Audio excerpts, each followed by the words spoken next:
After midnight, the water changes. The waves grow quieter, as if listening. Fog creeps across the surface, swallowing lights and landmarks. Engines hum through the darkness, but sometimes the sound feels distant, unreal. Across the United States, ferries continue their routes long after sunset. Cars line up. Passengers wait silently. Tickets are checked. And the boats move forward into black water. But not every ferry crossing ends safely. Some routes carry more than people. Some carry memories, tragedy, and spirits that never disembarked.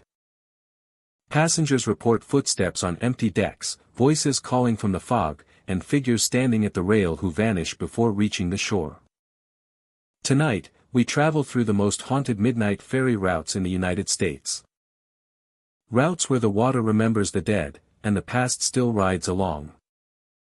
If your ferry stopped in the middle of the water, engines silent, and someone began knocking from beneath the deck, would you stay calm, or would panic take over? After midnight, the water changes. The waves grow quieter, as if listening. Fog creeps across the surface, swallowing lights and landmarks.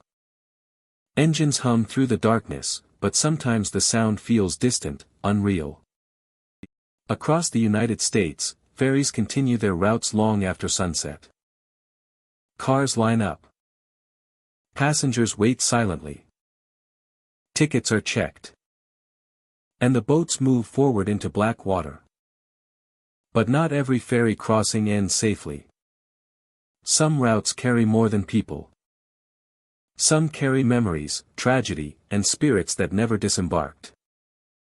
Passengers report footsteps on empty decks, voices calling from the fog, and figures standing at the rail who vanish before reaching the shore. Tonight, we travel through the most haunted midnight ferry routes in the United States. Routes where the water remembers the dead, and the past still rides along. If your ferry stopped in the middle of the water, engines silent, and someone began knocking from beneath the deck, would you stay calm, or would panic take over? After midnight, the Staten Island ferry moves differently. The engines still hum, the lights still glow, but the energy changes. The crowds thin. What remains is water, darkness, and the slow rhythm of a vessel crossing New York Harbor. The city skyline drifts past like a distant wall of light. Passengers describe noticing a woman standing alone near the railing. She appears dressed in old clothing, a long coat, heavy fabric, pale against the night. She does not speak. She does not move much. She simply looks down into the black water as if waiting for something to rise. At first, she seems ordinary enough. Another tired traveler. Another figure lost in thought.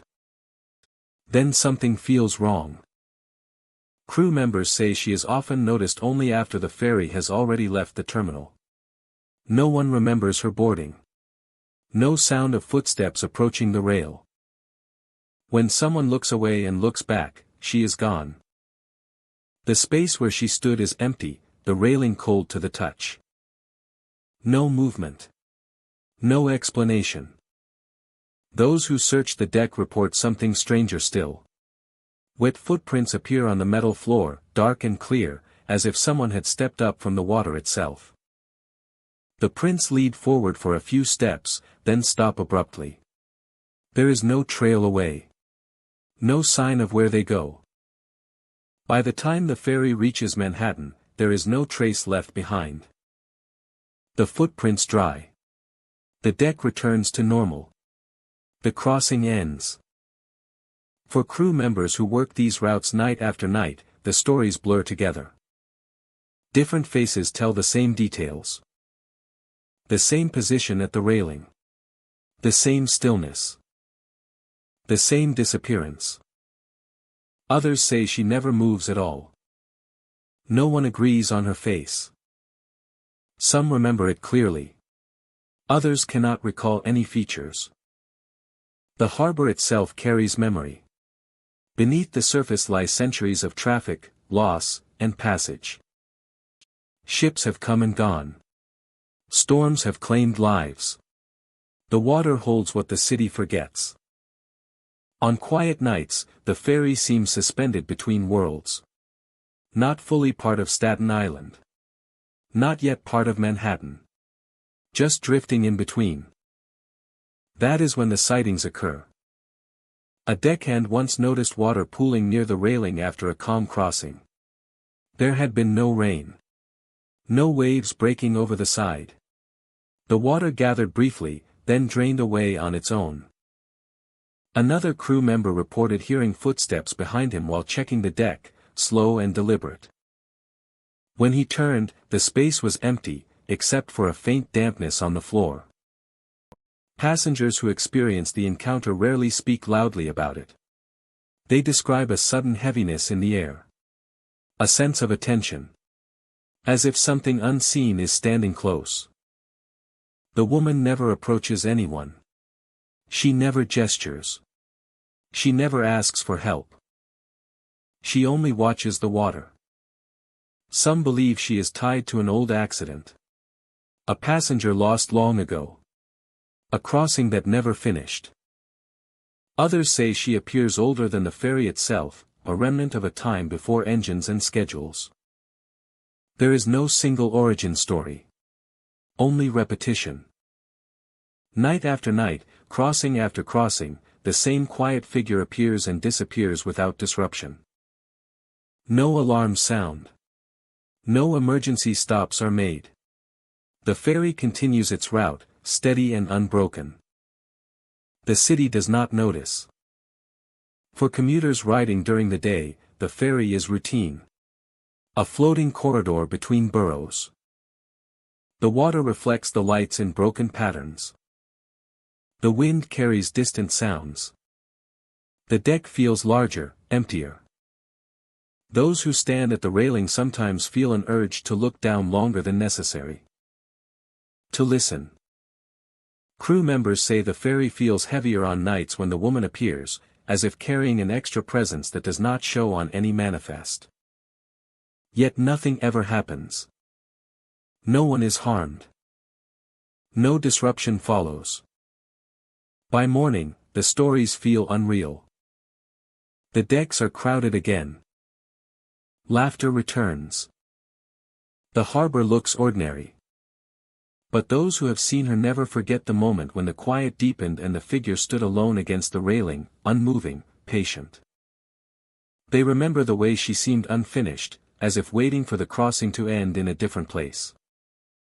The Staten Island ferry has carried millions safely across the harbor. It continues to do so, every day and night. Still, after midnight, when the water turns black and the city grows distant, some crossings feel watched. She vanishes before the ferry reaches Manhattan. The footprints fade. The ferry docks. And the harbor keeps its secrets, moving quietly beneath the lights, waiting for the next crossing to begin. Night settles differently over the waters of San Francisco Bay. As the wind cools, the ferry route toward Alcatraz takes on a weight that many passengers struggle to explain. The bay looks calm, but the darkness feels layered. As if history itself is drifting just beneath the surface. As the ferry pulls away from the pier, engines hum steadily. The sounds of the city fade into a low murmur, replaced by the steady slap of water against the hull. The air grows colder as the boat moves farther into the bay. Even on nights when the shore remains mild. Alcatraz Island appears slowly, its silhouette rising out of the dark water. The former prison stands rigid and silent, a shape defined by shadows more than light. Long after its cells closed, the island continues to command attention. People on the ferry often find themselves staring without realizing it, drawn by something they cannot name. As the vessel crosses deeper into the route, unfamiliar sounds sometimes cut through the engine noise. A sharp metallic clanging echoes across the water, brief but distinct. It resembles iron striking iron, the hollow ring of old metal. Crew members attribute it to shifting equipment or distant harbor activity. Yet the timing unsettles those who hear it. The sound arrives suddenly, then vanishes, leaving the air feeling thinner. Leaving the air feeling thinner. Some passengers report hearing it multiple times during a single crossing. Others hear it once and never again.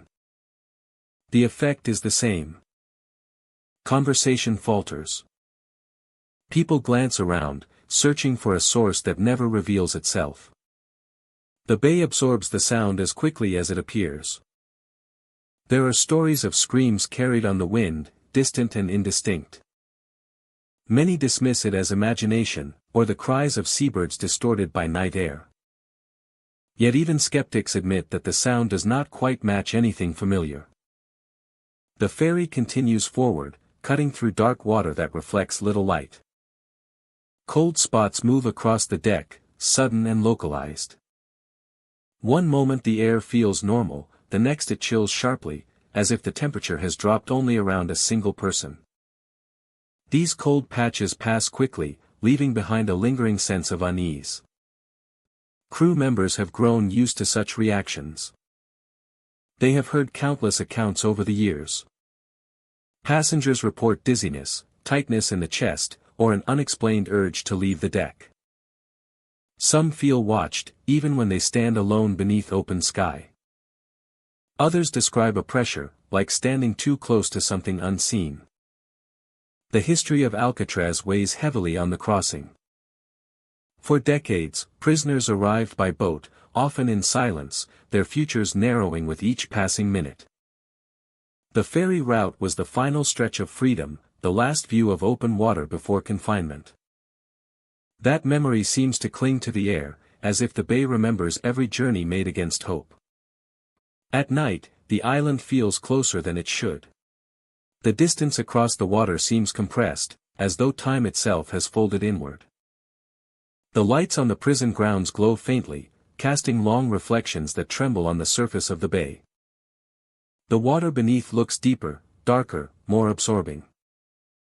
Some passengers experience an overwhelming sense of sadness as the ferry approaches. It arrives without warning, heavy and emotional. Thoughts turn inward.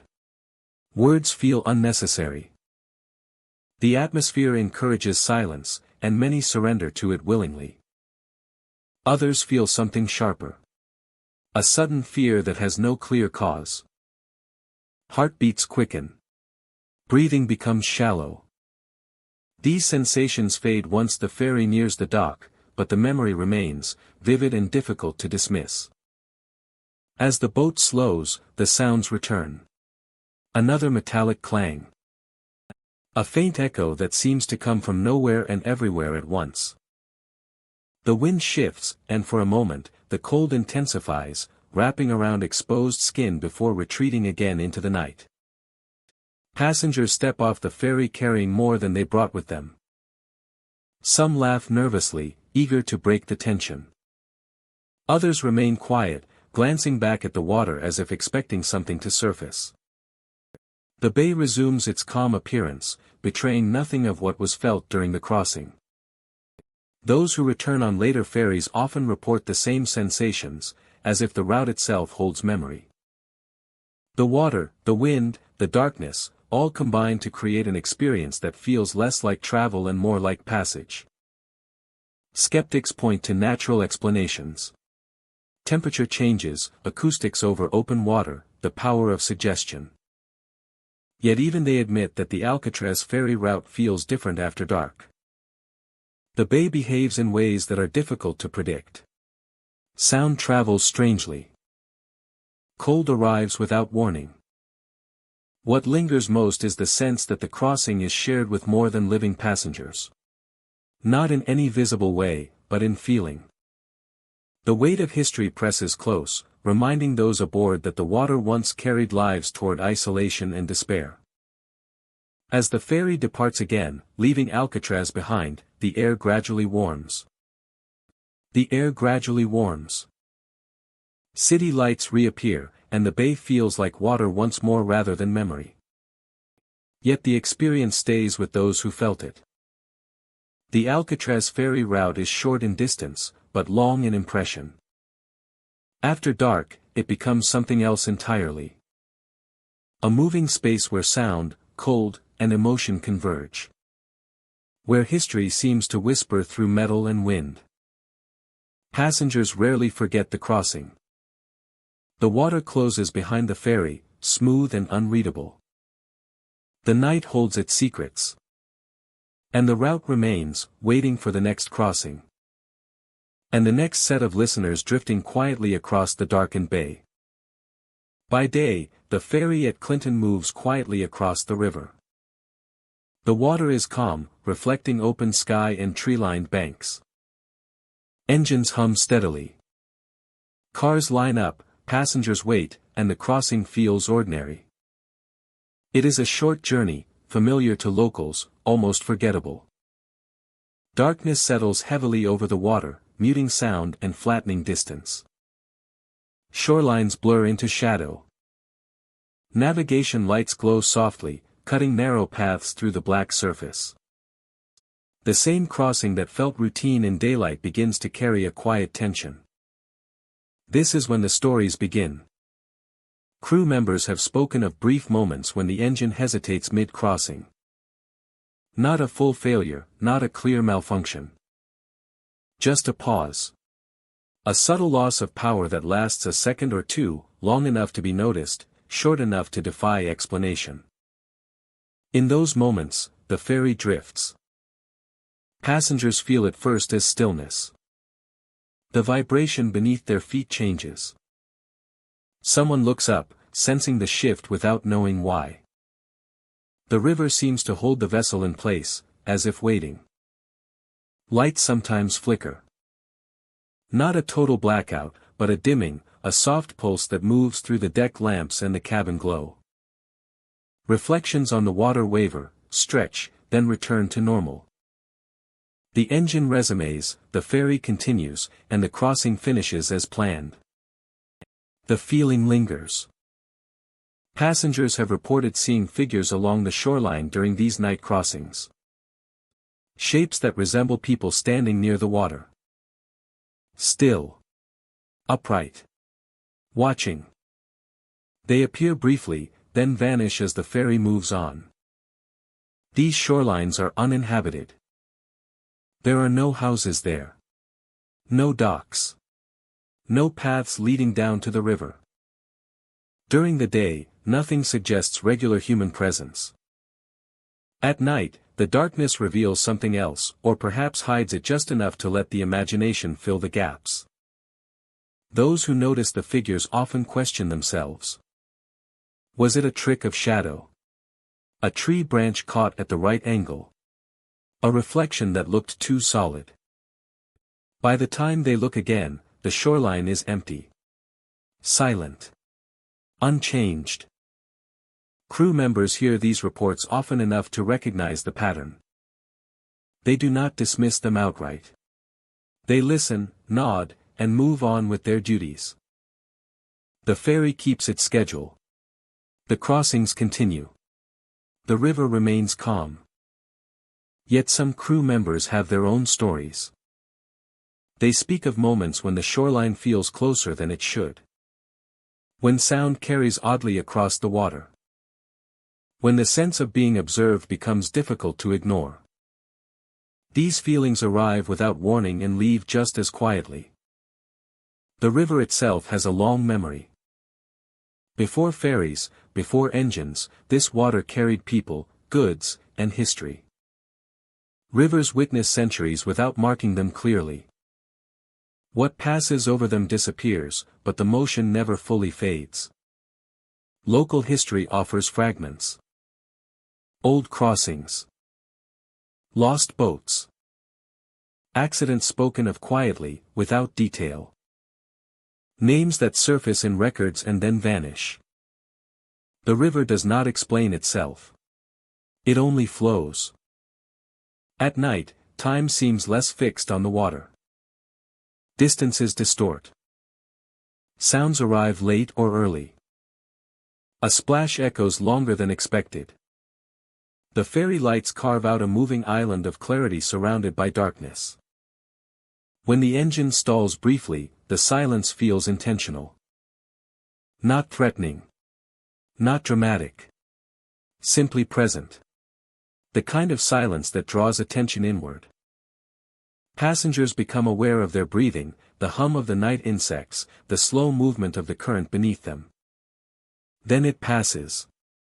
The engine catches. The light steady. The ferry reaches the opposite bank. Cars unload. People drive away. Life resumes its normal rhythm. But some passengers carry the crossing with them. They replay what they saw, or thought they saw.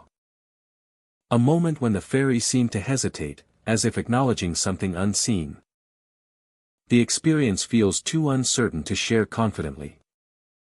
No photograph. No lasting malfunction. Only a memory tied to darkness and water.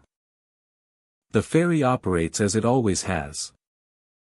Inspections find nothing unusual. Engines perform within normal limits. Electrical systems show no faults.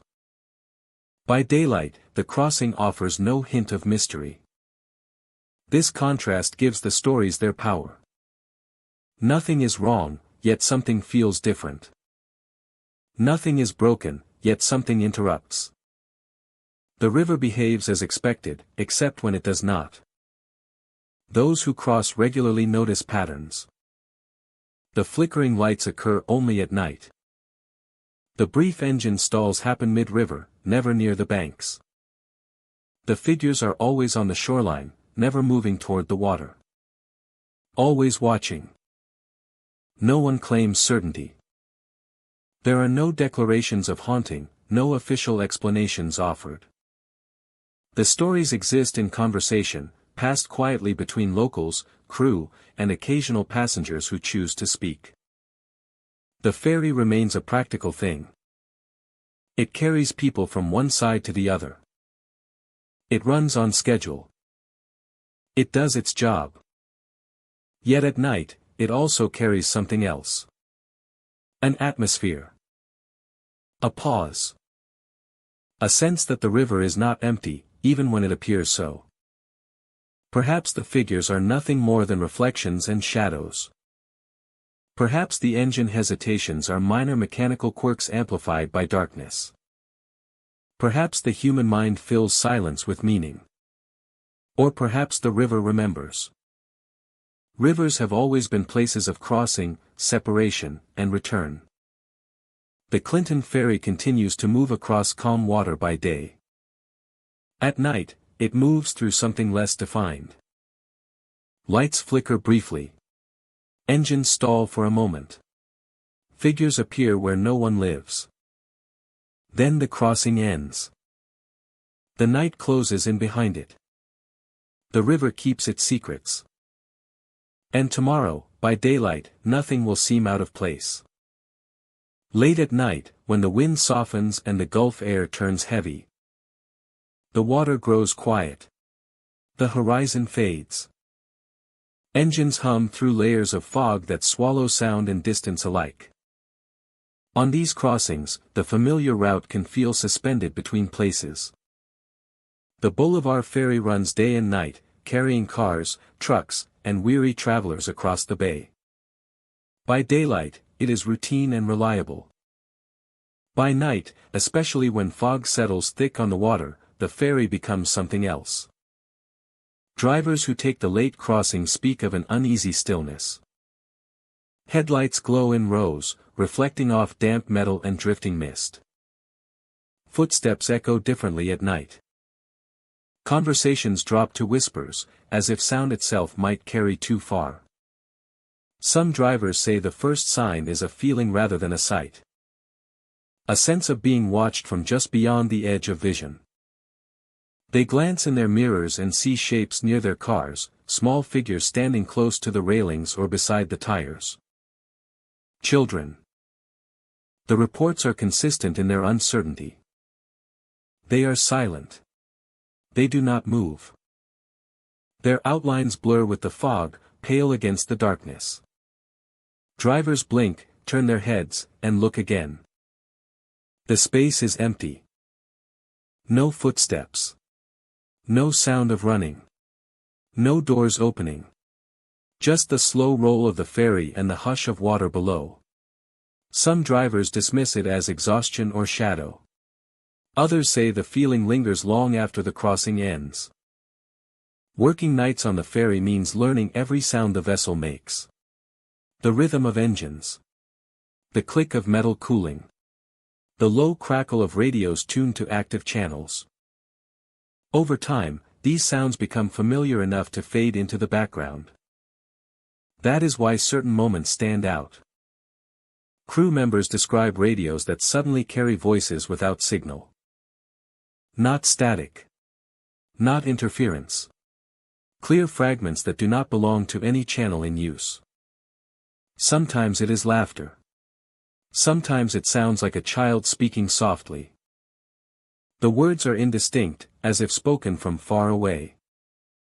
When the radio is checked, nothing is there. Channels are clear. Equipment functions normally. The voices do not repeat on command. They appear and vanish without pattern. Veteran crew members tend to shrug these moments off.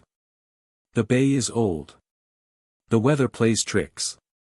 Sound travels strangely over water. Fog bends perception. These explanations are offered calmly, practiced and reasonable. Yet even among the experienced, there is caution. Some crew avoid walking alone on deck during the deepest fog. Others keep radios low at night, preferring silence to the chance of hearing something they cannot explain. No official reports are filed. Only impressions, shared quietly between shifts. There is nothing concrete to document. Only impressions, shared quietly between shifts. The waters around the ferry route have seen storms, accidents, and loss over generations. Ships have gone down.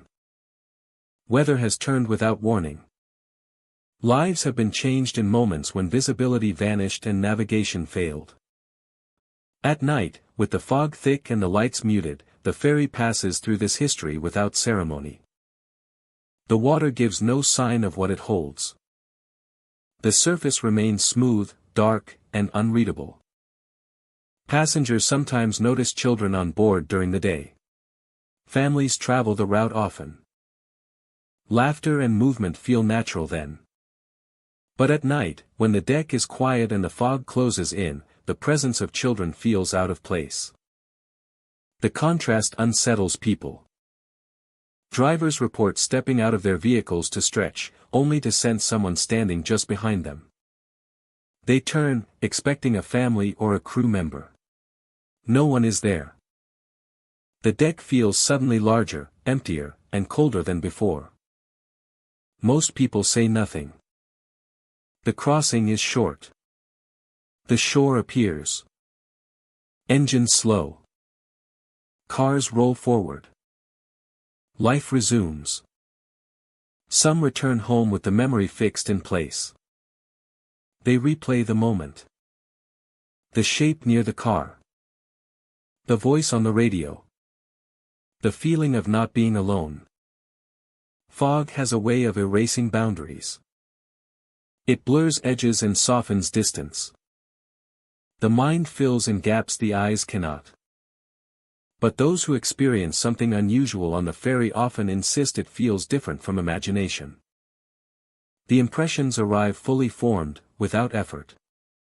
They do not flicker or fade like thoughts. They exist, briefly and undeniably, before disappearing. Nothing is seen. Nothing is heard. The boulevard crossing continues as it always has.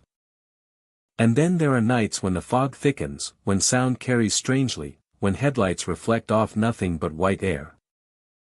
On those crossings, drivers grip their steering wheels a little tighter. Crew members listen more closely to their radios. Whatever stands on the deck during those moments does not follow. It does not ask for attention. It appears, waits, and is gone. By the time the ferry docks, the bay has closed behind it. The fog lifts or drifts away. The crossing becomes just another trip completed. But for those who saw something, or heard a voice where none should be, the memory stays sharp. It surfaces on quiet nights, or when fog rolls in unexpectedly. The Boulevard Ferry does not advertise mystery.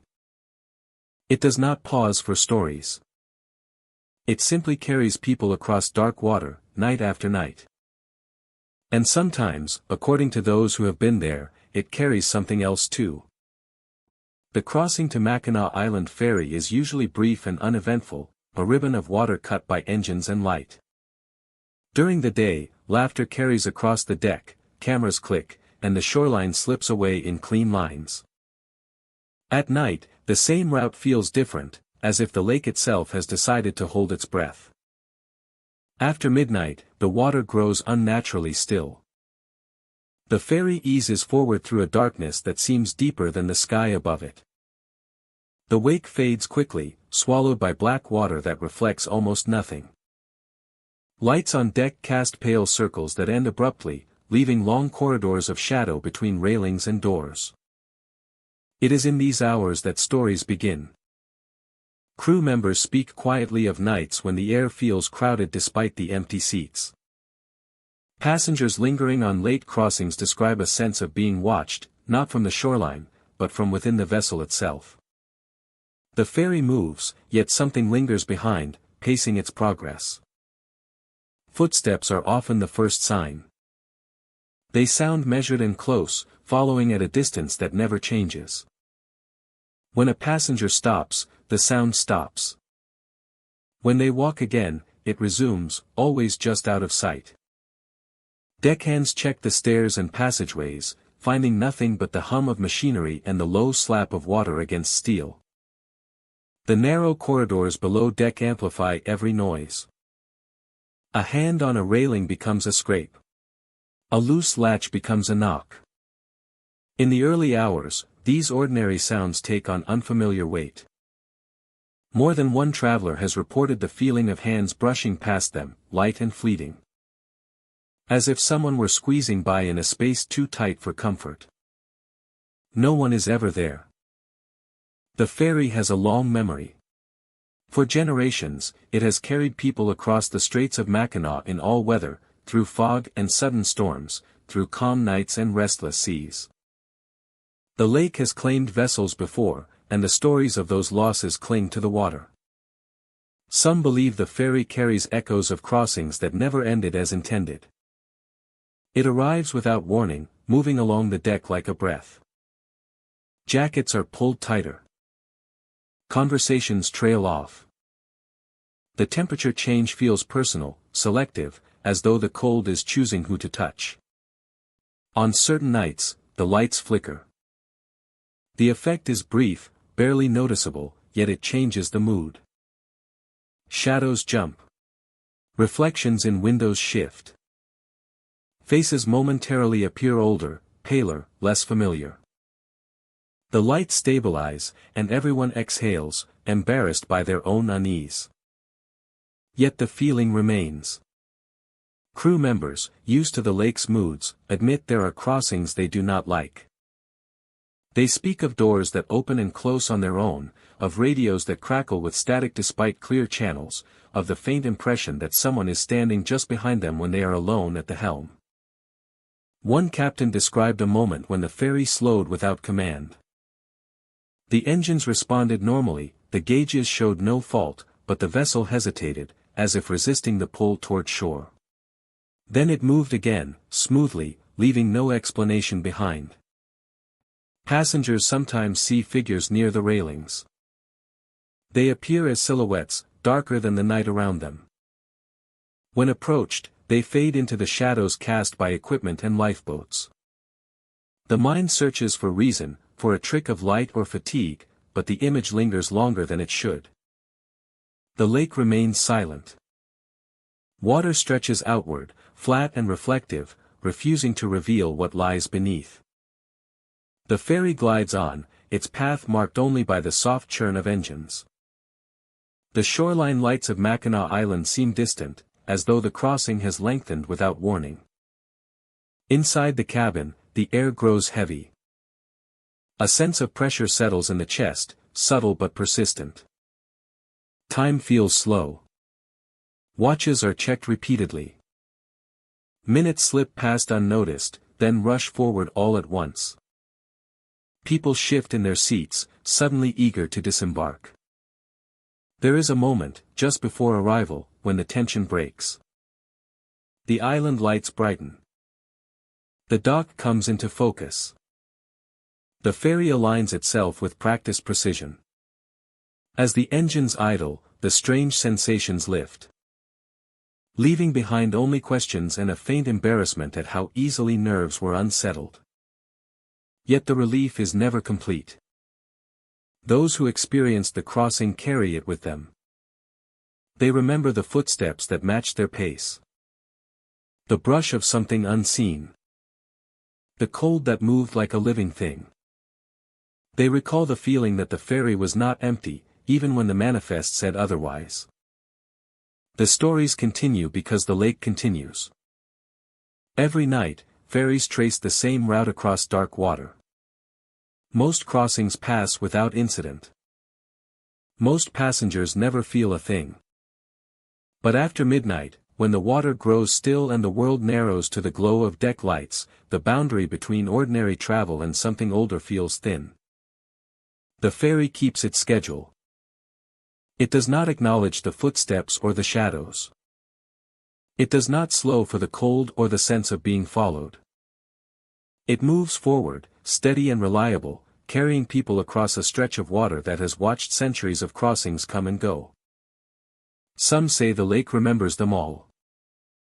And on the quietest nights, when the deck is nearly empty and the corridors echo, the ferry seems to remember too, carrying more than passengers toward the lights waiting on shore. The Jamestown ferry glides across the James River with steady purpose. By day, the crossing feels ordinary, even peaceful. The water reflects sky and shoreline. Engines hum. Vehicles wait quietly on deck. History seems settled, resting on the banks. At night, the river changes. Darkness presses closer to the surface. The current sounds heavier, as if carrying more than water alone. Lights from the ferry stretch across the river in long, broken lines that drift and bend with every movement. This crossing has a long memory. The James River has carried people for centuries. And not all journeys ended safely. Accidents happened. Storms rose without warning. Boats capsized. Some never made it to shore. Those stories linger.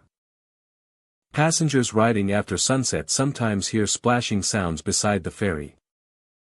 Not the steady churn of the engine. Not the slap of waves against metal. These splashes are irregular, close, and deliberate, as if something is moving just out of sight. The sound travels alongside the boat, matching its pace. Often, there is nothing there. The surface remains calm, broken only by the ferry's wake. Then the sound returns. Crew members are more familiar with the Rivera's moods. They know how water usually behaves. They know the difference between current, wind, and wildlife. That is why some moments unsettle them. During night crossings, several have reported seeing shapes beneath the surface. Pale forms that appear briefly in the glow of deck lights. Faces, just below the waterline, looking upward. Those who witness it describe a sudden stillness. The river seems to pause, as if listening. The James River is wide and patient. It flows past Jamestown with the same steady rhythm it has held for generations. It has seen the first settlements, the rise and fall of lives, the passing of countless crossings. Water remembers through repetition. On especially quiet nights, the ferry feels slower. Not because of mechanical trouble, but because the air seems heavier. Conversations fade. Engines sound distant. The crossing stretches longer than expected. That is when the splashing begins again. Passengers have reported hearing it directly beneath the deck, as if hands were moving through the water, keeping pace. Some feel an odd pull to look down, even when there is nothing to see. A deckhand once paused mid-crossing after noticing ripples forming alongside the ferry, perfectly parallel, moving against the current. No fish surfaced. No object floated by. The ripples followed for several seconds, then vanished all at once. Another crew member recalled locking eyes with something beneath the water. A face, clearly formed, pale and still, illuminated for a moment by reflected light. When the ferry moved forward, the face did not follow. It simply faded into darkness. No alarms were raised. No emergency procedures were triggered. The ferry continued its route. By the time it reached the opposite shore, the river looked ordinary again. Some believe the activity is tied to the Rivera's history. Drownings that left no closure. Accidents that happened too quickly for help to arrive. Lives lost between departure and arrival. The ferry travels the same path again and again. Night after night, the water receives the ferry without resistance.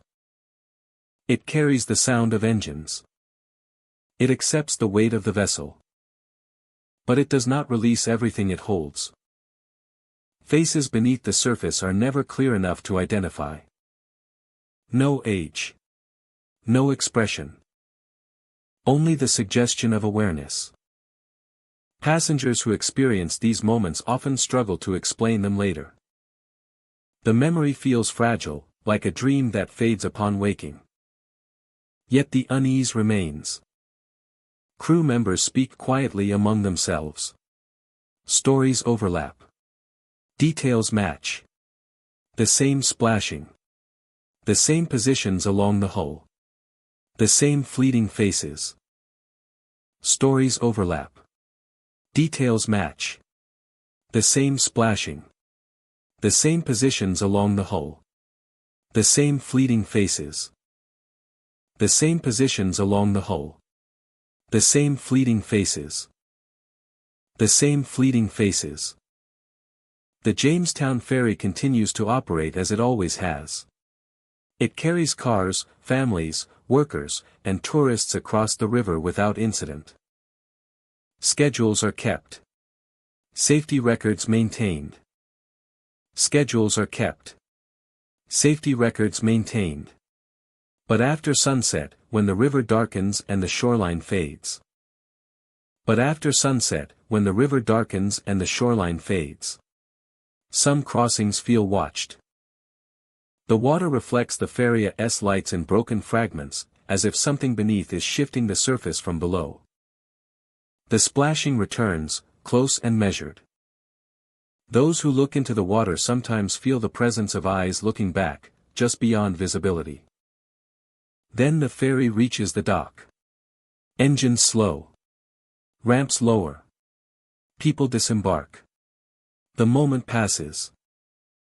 The river resumes its steady flow, silent and unreadable.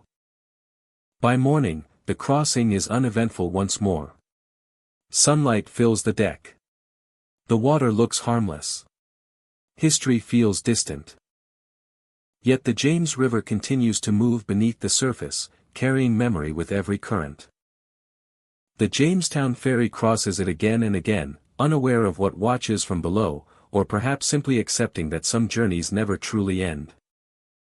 And when night falls, and the river grows quiet, the splashing may return, following just beneath the hull, waiting for another crossing to begin. The Cape May Louis Ferry moves quietly across the Delaware Bay, its steady route linking two calm shorelines.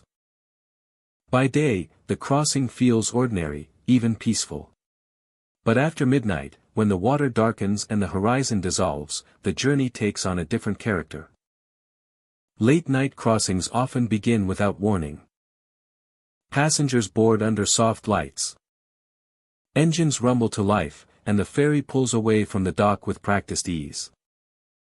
The air may feel mild at first, carrying the familiar scent of saltwater and fuel. Then, somewhere mid-crossing, the temperature drops. It is not gradual. It arrives suddenly, as if a cold current has risen from the bay itself. People pull their coats tighter. Breath becomes visible. The deck feels exposed, even when the night had seemed comfortable moments before. Crew members are accustomed to the bay's unpredictability, yet even they acknowledge that the chill can be unusually sharp on certain nights. The cold moves across the deck in waves, lingering for a few seconds before drifting away, leaving behind silence and unease. It is during these moments that some passengers notice him. Near the bow, often standing just beyond the reach of the main lights, a solitary figure appears. He is described as a man wearing a naval uniform, dark and formal, the kind worn in an earlier era. He stands upright, facing the water, unmoving as the ferry cuts through the bay. At first glance, he seems ordinary. But there is something about his stillness that draws attention. He does not shift his weight. He does not react to the cold. He does not acknowledge anyone who passes nearby. Those who notice him often feel compelled to look away, then look back again. In that brief moment, doubt creeps in. Some passengers gather the courage to move closer. As they do, the smell arrives. A sharp mix of salt and smoke, distinct and out of place. It does not resemble cigarette smoke or engine exhaust. It is heavier, older, as if carried from another time. The figure remains fixed near the bow as the ferry continues forward. Waves break rhythmically below. The engines hum. The cold lingers. Then, just before arrival, he is gone. Not walking away. Not turning. Simply absent. The space he occupied is suddenly empty, as if nothing had ever stood there at all. The temperature begins to normalize. The smell fades into the night air. Conversation slowly returns to the deck. Those who experienced the moment often hesitate to speak about it. Some assume fatigue played a role. Others consider the power of suggestion. Yet many report the same details, separate encounters, similar descriptions, nights apart. The Delaware Bay has a long maritime history. Naval activity, shipping routes, storms, and accidents have marked these waters for centuries.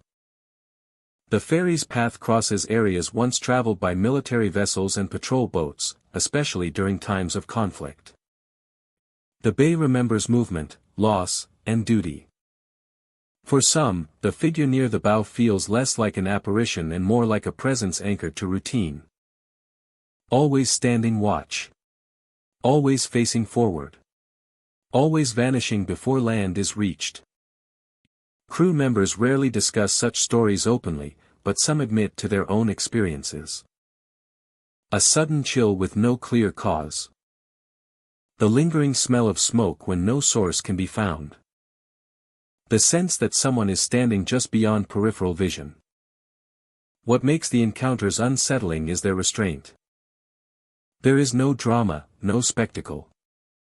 Just a figure, a temperature shift, a scent, and then absence. The quiet nature of the experience leaves room for reflection rather than fear. Passengers who return for later crossings sometimes find themselves watching the bow without realizing it. They scan the shadows, half expecting to see the uniform again. Most nights, nothing appears. But the awareness remains. The ferry approaches Lewis or Cape May, lights growing brighter as land comes into view. Normal sounds return. Laughter, footsteps, announcements. The bay resumes its calm surface, giving no hint of what may have passed unseen moments before. Those who step off the ferry carry the memory with them. A brief moment on the deck becomes something that resurfaces days later, uninvited, vivid. Skeptics point to natural causes. Temperature inversions over water. Reflections and shadow. Lingering odors trapped in night air. Temperature inversions over water. Reflections and shadow. Reflections and shadow. Lingering odors trapped in night air. The Cape May Louis ferry continues its crossings, night after night. Thousands of passengers travel its route without incident. But for a few, the late-night journey becomes something else entirely. It becomes an encounter with the Baya's past. With a presence shaped by service and silence. With a moment that cannot be confirmed, only remembered. The water closes behind the ferry as it docks. The cold has gone. The smell has faded. The deck looks ordinary once more. But the memory remains, standing quietly near the bow, facing the dark water, waiting for the next crossing. The ferry moving between the San Juan Islands follows a familiar route by day. The water reflects pale sky and distant hills. Engines run smoothly. The shoreline appears close and friendly, shaped by forests and quiet docks. Everything feels measured and known. After midnight, the tone changes. Fog rolls in quickly, often without warning. It drifts low across the water, softening edges and swallowing distance. Sound travels differently here, stretched and uncertain. The ferry continues its crossing, steady and slow. Passengers who remain on deck notice how the fog closes in around the vessel. The islands disappear. The shoreline becomes suggestion rather than place. The water looks thicker, darker, as if depth has increased. This is when the bells are sometimes heard. Not the Shepa bell. Not a warning signal. Not any sound listed in procedures or schedules. The ringing is softer, irregular, carried on the damp air. Radar shows no nearby traffic. The sound fades, then returns, never close enough to locate. Those who hear it describe the same feeling. The ringing does not alarm. It unsettles. It creates the sense of being guided or marked, as if the ferry has entered a space with its own rules. The fog thickens. Water and sky blend into a single color. The ferry seems suspended rather than moving. Engine noise feels dampened, absorbed by the air. Conversations grow quieter. People listen. Some passengers turn their attention to the water beside the hull. Just beneath the surface, faint light appears. Not reflections from the deck. Not glow from the shoreline, which is no longer visible. These shapes move with the ferry, keeping pace, sliding forward through the dark. The light is subtle. The shapes are not sharply defined. They resemble motion more than form, drifting just out of focus. When watched directly, they seem to dim. When seen from the corner of the eye, they brighten. The ferry continues on its course. Those who notice the glow often lean closer to the rail, drawn by curiosity. The shapes remain just below the surface, never breaking through. Some passengers look away, uneasy. The glowing shapes do not behave like known marine life. They accompany the ferry as if aware of it, matching speed and direction. The bells sound again. This time, closer. Louder. Still distant enough to feel removed from the vessel, yet near enough to be unmistakable. Crew members acknowledge the reports quietly. They do not panic. The ferry has crossed these waters countless times. Weather shifts. The sea has its habits. Yet even experienced crew admit the nights feel different. Some speak of the way the fog settles lower than expected. Others mention how radar readings feel crowded without showing anything solid. A few admit they avoid looking into the water when the glow appears. The San Juan waters hold long histories. Before engines and routes, these channels carried canoes and sailing vessels. Fog was both shelter and danger. Bells once marked passage, warning of unseen hazards. Sound mattered more than sight. The water remembers movement. Under the fog, the surface reflects little. Light from the ferry cuts a narrow path, revealing only what is immediately present. They do not approach the hull. They do not fall behind. Their motion is calm, almost patient. They fade slightly when the engine changes pitch, then brighten again as speed steadies. Passengers question their senses. Some assume bioluminescence stirred by the ferry's movement. Others think of reflections from instruments inside the cabin. Yet the shapes appear too organized, too persistent. When the fog begins to thin, the glow diminishes. As islands slowly re-emerge, the water darkens again. The bells fade into silence. The ferry feels solid once more, anchored in familiar reality. Dock lights appear ahead.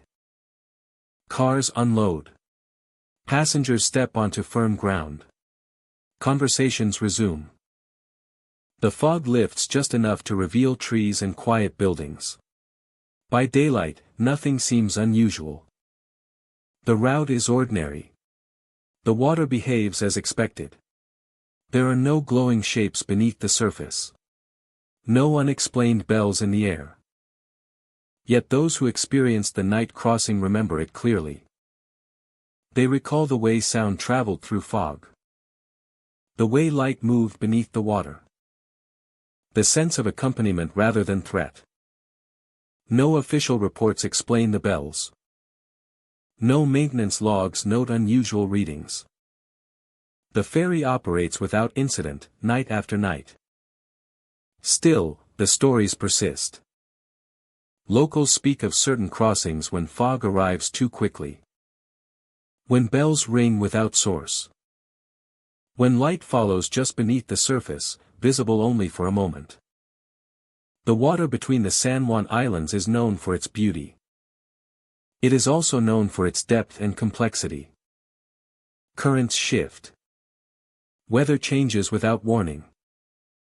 Sound bends. Light behaves strangely. Perhaps the bells belong to old navigation markers remembered by the fog. Perhaps the glow is a natural phenomenon shaped by movement in darkness. Or perhaps the water holds patterns not fully understood. Rivers and channels have always been places of passage. They separate and connect. They carry sound, light, and memory. On certain nights, the San Juan Island ferry moves through more than fog. It moves through a space where familiar rules loosen. Where sound arrives without source. Where light drifts just beyond explanation. The ferry reaches its destination. The night releases its hold. But the memory of the crossing remains, carried quietly by those who stood on deck, listening to bells that were not part of the ship, watching light that moved beneath the water, just close enough to follow. The crossing to Block Island changes after dark. By day, the water is open and familiar, the horizon wide and reassuring. By night, the sea narrows into a corridor of moving shadow. The Block Island ferry runs on schedule, steady and practiced. Its routes are well known. Its crews are experienced. Yet night travelers describe a feeling that the crossing is longer than it should be, and quieter than expected. Passengers sit in dim cabins, the hum of engines filling the space between thoughts. Windows reflect faces back at themselves. Outside, the water absorbs light, offering little sense of motion. It is in these conditions that the first reports begin. Some travelers say they hear whispers. Not loud. Not sudden. Soft sounds that seem to move just behind the ear. A breath of voice shaped like a word. Often, it feels personal. A name spoken gently, as if by someone familiar. People turn their heads, expecting a companion or a passing crew member. The seats nearby are empty. The aisle is clear. The whisper does not repeat on command. It fades, leaving only the engine noise and the faint creak of the vessel. Others notice the lights. As the ferry passes over deeper water, cabin lights sometimes flicker. Not a full blackout. Just a brief dimming, a flutter that ripples across the ceiling panels. The timing feels specific, as if the vessel has crossed an unseen boundary beneath the hull. Crew members explain that electrical fluctuations happen at sea. Power loads shift. Weather interferes. Salt air affects systems. These explanations are reasonable and usually sufficient. Lights flicker in the same stretches of water. Passengers notice it most often at night, when the cabin is quiet and attention drifts. The most unsettling stories come from the crew. Counting passengers is routine. It is done at departure and confirmed at arrival. Numbers matter for safety, records, and coordination. Most crossings balance exactly. People get on. People get off. Sometimes, they do not. Crew members speak carefully about these moments. On rare nights, the count at departure appears higher than the count at arrival. Not by many. 1 or 2. Enough to raise an eyebrow. Not enough to trigger alarms. They recount checking the deck, the cabins, the restrooms. No one hiding. No one asleep. No reports of disembarking early. Tickets match. Logs are reviewed. The numbers remain uneven. Usually, the discrepancy is resolved quietly. A miscount. A recording error. A distraction during boarding. The explanation is accepted, because it must be. But those who experience it remember the unease. Block Island Sound has a long history. The water is deep and active, shaped by currents that shift without warning. Ships have crossed these routes for centuries. Storms have risen suddenly. Accidents have occurred. The sea keeps its record without announcement. At night, that history feels closer. Passengers describe moments when the cabin grows unusually still. Conversations pause. The whispering of water against the hull becomes more noticeable. In that silence, a sound like breathing seems to pass through the room, though no one nearby is moving. A few travelers say the whisper calls them toward the windows. Not urgently. Not forcefully. Just enough to draw attention outward, toward the dark water where nothing is visible. Crew members who work the night shifts develop habits. They double-check doors. They keep lights on in certain sections. Some avoid standing alone at the bow when the sea is calm and the sky is empty. The ferry continues its route regardless. Most crossings pass without incident. Families sleep in seats. Commuters scroll through phones. The island lights appear, steady and welcoming. The ramp lowers. Cars roll forward. People leave with nothing more than tiredness. But for a few, the crossing lingers. They remember the whisper that sounded like a name no one else should know. The flicker of light timed perfectly with the deepest part of the sound. The quiet certainty that someone else had been present, briefly and silently. The sea does not confirm or deny these experiences. It offers no reflection, no response. It absorbs sound and light equally, leaving the ferry suspended between departure and arrival. Block Island waits at the end of the route, unchanged. The mainland recedes behind. The crossing remains short in miles, but elastic in feeling. Those who hear nothing dismiss the stories easily. Fatigue explains much. The mind fills silence. Shadows become shapes. Electrical systems flicker. Those who hear something never forget it. They replay the moment in memory, searching for a rational explanation that fits the feeling. Most never speak of it again. A few mention it quietly, years later, when night travel comes up in conversation.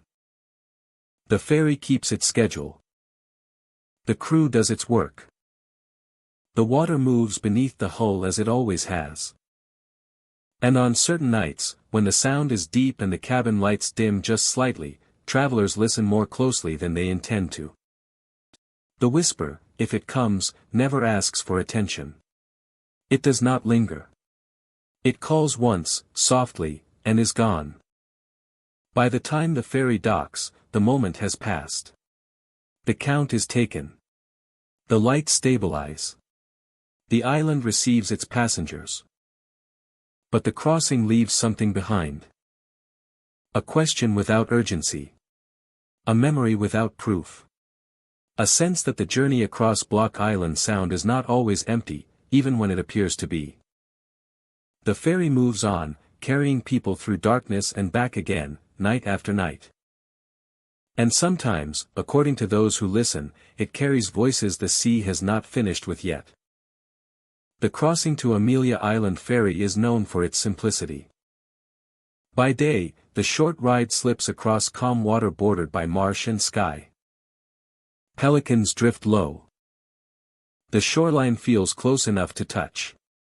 It is the kind of passage that asks little of its passengers. After dark, the same crossing feels altered. The water turns opaque, reflecting only fragments of moonlight. The ferry's lights carve narrow paths across the deck, leaving wide pools of shadow untouched. Engines settle into a steady rhythm that seems louder at night, as if the sound has nowhere else to go. This is when the quiet becomes unsettling. Passengers often notice how empty the decks feel once the last car is parked and the ramp lifts. The air cools. Conversations trail off. The ferry moves forward, yet the sense of motion feels muted, like gliding through a held breath. Laughter is sometimes the first disturbance. It arrives faintly, echoing across the open deck, light and brief. At first it sounds distant, as if carried from shore. Then it seems closer, bouncing off metal railings and the cabin walls. People look up, expecting to see a group lingering near the stern. Crew members sweep the decks with practiced eyes, finding only empty benches and coiled ropes. The laughter fades as suddenly as it appeared, leaving behind an uncomfortable silence that feels heavier for having been broken. The ferry continues on. Below deck, the cabin lights hum softly. Windows mirror the interior, turning reflections into dark doubles. Faces appear unfamiliar for a moment, stretched by glass and shadow. The water outside offers no detail, only depth. Some passengers report sudden dizziness. It comes without warning, a brief sensation of imbalance that passes if they sit or hold the rail. The ferry remains steady, the engines unchanged. Yet the body insists something has shifted, as if gravity itself has tilted. Along with it comes an unsettling impulse. A thought arrives uninvited, sharp and fleeting, urging movement toward the water. It is not desire, but intrusion, like a misfiring signal that startles before it disappears. Those who feel it step back, startled by their own reaction, and the sensation fades as quickly as it came. The moment leaves questions behind. Why here? Why now? The crossing is short. The water looks calm. There is no reason for alarm, yet the feeling lingers at the edges of awareness. The deck rail feels colder than expected. Hands rest on it for balance, then pull away. The surface seems to hold the chill longer than the air should allow. People shift their weight, choosing seats farther from the edge without quite knowing why. Laughter returns on certain nights. Not loud, not sustained. Just enough to be recognized, then lost. It does not match any voice on board. Carries a quality of distance, as if echoing from memory rather than space. The marshlands slide past in darkness. Their outlines are barely visible, but the smell of salt and wet grass drifts across the deck. The ferry's wake spreads quietly behind, erased almost as soon as it forms. A brief dimming of lights. A gauge that trembles, then steadies. Radios hiss with static before clearing on their own. Nothing lasts long enough to be reported as a fault. The crossing nears its end. Shore lights brighten. The outline of Amelia Island sharpens. As the ferry slows, the strange sensations recede. Balance returns. The air feels lighter. People breathe more easily, unaware they had been holding tension at all. When the ramp lowers, the spell breaks. Engines idle. Tires roll forward. Footsteps sound solid again. The laughter does not follow passengers onto the dock. The dizziness does not return. Yet the memory stays. Those who felt the crossing change remember how quickly ordinary comfort slipped away. They remember the echo where there should have been voices, the impulse that arrived and vanished. The sense that the water was watching rather than being watched. The ferry keeps running. Night after night, it carries people across the same stretch of water. Most passengers feel nothing unusual. But for a few, the quiet crossing after dark becomes something else entirely. A reminder that familiar routes can feel different when light fades. That sound can travel without a source. That the mind and the water can reflect one another in ways that are hard to explain. As the ferry departs again, the deck lights glow, the engines hum, and the water closes behind it. The laughter does not always return. The dizziness does not always come. But those who have felt it know. On certain nights, the Amelia Island ferry carries more than passengers across the dark. It carries an atmosphere that brushes close, unsettles briefly, and then lets go, leaving only the question of what moved through the quiet while everyone was watching the shore. Late at night, the ferry bound for Martha's Vineyard feels like a different vessel entirely. The engines maintain their steady rhythm, the lights remain fixed along the rails, but the space between sounds grows wider. Conversations thin out. Footsteps echo. The ocean stretches dark and open on all sides. The mainland fades behind. The island waits ahead. Between them lies a long span of quiet. It is here that the stories begin. Passengers lingering on deck after midnight describe noticing figures near the stern. At first, they appear as shadows, standing still against the dim glow of safety lights. They seem human in outline, upright and motionless, facing the open sea. No footsteps lead to them. No voices follow. When someone looks away and then looks back, the figures are gone. Those who remain on deck often report a strange sensation. Some passengers move indoors, unsettled without knowing why. Others stay, drawn by curiosity they cannot explain. Crew members working late routes are familiar with the ferry's rhythms. That is why certain moments stand out. On quiet nights, faint crying has been reported coming from beneath the deck. The sound is low and distant, carried upward through metal and water. It does not resemble wind or machinery. It rises and falls softly, as if carried by the sea itself. The sound never lasts long. By the time someone listens closely, it fades away. Those who hear it struggle to place its source. It seems to come from below, from the unseen space between hull and water. The ferry continues its course without interruption. Martha's Vineyard has long been a place shaped by the sea. Boats arrive and depart in all seasons. Storms come quickly. Waters shift without warning.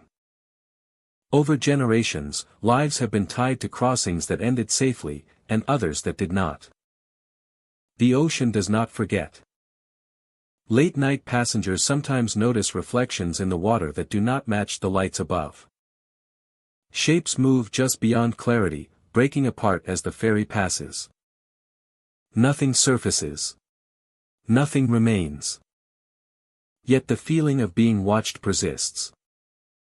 One traveler recalled standing alone near the stern when the sense of presence became overwhelming. The deck was empty. The air was still. But the awareness of someone standing nearby felt undeniable. When they turned, there was no one there. Crew members speak carefully about these moments. They do not dramatize them. They describe patterns. Shadowy figures are always seen near the stern. Never near the bow. Never near the cabins. The crying, when it is heard, never becomes louder. It does not demand attention. It simply exists, briefly, then disappears. Some believe these stories are tied to the passage itself. A journey that repeats endlessly, night after night. A space between arrival and departure where memory lingers. The ferry becomes more than transport. It becomes a moving threshold. Passengers who experience these moments often feel reluctant to speak afterward. The crossing ends. The ferry docks. Engines slow. Ramps lower. People disembark under bright lights and solid ground. The ocean recedes into the background. By morning, the ferry is ordinary again. Families board. Luggage rolls across the deck. The island greets visitors with sunlight and calm. But those who traveled late remember the quiet differently. They remember standing near the stern, sensing figures that did not move. They remember sounds that did not belong to wind or waves. They remember the feeling of being observed by something that did not wish to be seen. The sea between the mainland and Martha's Vineyard is never still, even when calm. Beneath the surface, currents move endlessly, carrying history with them. The ferry crosses this water again and again, steady and reliable. It delivers passengers safely, as it always has. Still, on late crossings, when the deck is quiet and the horizon fades, the space feels occupied. Shadowy figures stand where the light is weakest. A soft crying rises briefly from below. Passengers feel watched, even when alone. Then the ferry reaches the island. The moment breaks. The night releases its hold. What remains is a crossing completed, and the sense that something stayed behind, waiting for the next ferry to pass through the dark. The sea closes over its secrets once more. And the Martha's Vineyard ferry continues its route, carrying travelers across water that remembers every journey, including those that never truly ended. The Hatteras ferry moves through waters known for sudden change. By day, the crossing along the outer banks feels exposed but manageable, shaped by wind and tide. Navigation lights cut narrow paths across the surface, reflecting in broken lines that shift with every swell. Crew members remain alert, knowing that storms can rise without warning. On some nights, the first sign is the wind. It changes direction abruptly, carrying a chill that feels sharper than expected. The air thickens. Clouds roll in fast, swallowing stars and moonlight. Rain begins as scattered drops, then intensifies into sheets that blur distance and sound. The ferry presses on, engine steady, while waves slap hard against the hull. Passengers retreat indoors. The deck empties, leaving only rain and darkness. It is during these storms that the sightings occur. Crew members tell of a woman standing on the open deck, visible through rain and wind. She appears near the rail, her outline faint but unmistakable. Her clothing clings as if soaked through. Her hair hangs heavy, unmoving despite the gusts around her. She does not shield herself from the rain. She does not react to the storm. She simply stands there, facing the water. Those who see her often assume a passenger has ignored safety warnings. Concern overrides fear, and someone moves to approach. In the instant before contact, she vanishes. The space she occupied is empty, rain passing through where she stood moments before. The wind continues. The storm rages on. But the figure does not return. The experience leaves a lingering unease. Crew members check the deck carefully, confirming that no one has fallen overboard. All passengers are accounted for. The woman cannot be explained. These sightings are rare, but consistent. Always during storms. Always at night. Always brief.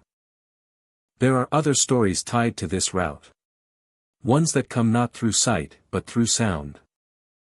The Ferry's radio crackles with static during heavy weather. It is faint at first, distorted by interference. A call for help. Coordinates spoken slowly, urgently. The message repeats, looping as if caught in time. Crew members recognize the pattern. The call does not match any current vessel. Yet the voice is clear enough to convey distress. Records tell of a maritime emergency decades ago. A vessel caught in a sudden storm. A call was transmitted before contact was lost. The location matches the waters the ferry now crosses. Nights when the radio repeats the message, the storm often peaks shortly afterward. Rain intensifies. Waves grow steeper. The ferry rides through, steady but strained. Attempts to respond receive no answer. The call continues for a few moments, then dissolves back into static. Silence follows. For the crew, these events are handled professionally. Logs are kept. Systems are checked. Rational explanations are preferred. Equipment malfunction. Atmospheric interference. Memory filling gaps. Passengers rarely hear the radio transmissions. Those who do often mistake them for routine chatter. Only later do they learn that the message did not belong to the present. The Outer Banks are shaped by shipwrecks and storms. The sea here has claimed countless vessels, earning the region its reputation. The water holds history, layered and restless. At night, during storms, that history feels closer. Some crew members speak quietly of patterns. Storms that rise too fast. Sightings that align with radio disturbances. A sense that certain nights are heavier than others. There is no panic in these stories. Only respect. An understanding that the sea remembers. As the ferry nears the end of its crossing, storms often ease as suddenly as they began. Rain lightens. Wind calms. Darkness lifts just enough to reveal the outline of shore. The deck is empty. No woman stands in the rain. The radio is silent. Passengers disembark unaware of what may have occurred minutes earlier. The crossing becomes another routine journey in memory. For the crew, the night is noted, then set aside. But those who have seen or heard something do not forget it. They remember the stillness of the figure in the storm. The way she did not move as the ferry pitched. The moment she vanished without sound. They remember the voice on the radio, repeating its call into nothing. The Hatteras ferry continues to run its route, night after night. Most crossings pass without incident. Wind and rain remain just weather. Yet on certain nights, when storms rise too fast and radios speak out of time, the boundary between past and present feels thin. The sea moves as it always has. Dark. Powerful. Patient. And the ferry passes through it, carrying people forward, while echoes of other journeys linger in the rain. The ferry route near Point Lookout moves across water shaped by memory. By day, the bay appears wide and quiet, its surface broken only by wind and passing boats. The shoreline looks peaceful, edged with grass and distant trees. Nothing in the daylight suggests the weight of history resting beneath the waves. Yet this waterway is tied to Civil War tragedy. Point Lookout once stood at the edge of immense suffering. Thousands pass through this place, carried by conflict, confinement, and loss. The land remembers, even when it appears unchanged. The water has flowed on, but it has never fully let go of what it witnessed. As the ferry departs in the evening, the atmosphere begins to shift. The light softens. The horizon fades. The engine hum settles into a steady rhythm that feels almost ceremonial. Passengers find seats or stand along the rail, watching the shoreline recede. Then, sometimes, the sounds begin. At first, it is easy to dismiss. A soft thump. A faint rhythm. Wood contracting. Equipment shifting.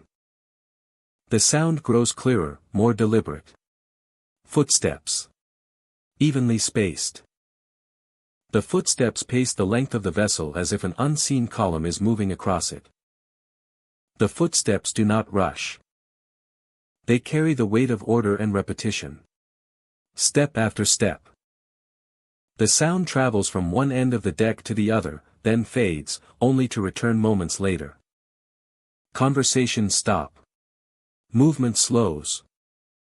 The deck feels larger than it should, stretched by the echo of sound. The footsteps never approach directly. They remain just beyond reach, always moving, never arriving.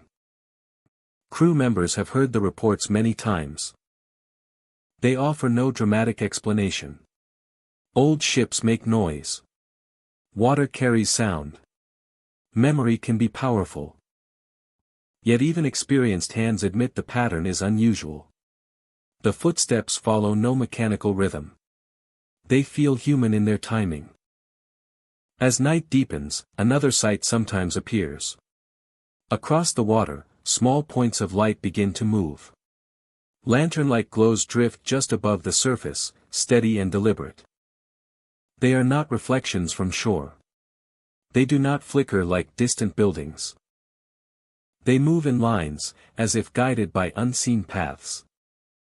There are no boats. Radar shows nothing. The water remains undisturbed. The lights glide silently, maintaining distance from the ferry while keeping pace with it. Passengers lean closer to the rail. Some count the lights.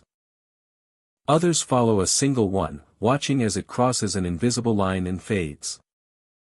The movement is slow, almost respectful, as if bound by rules long forgotten.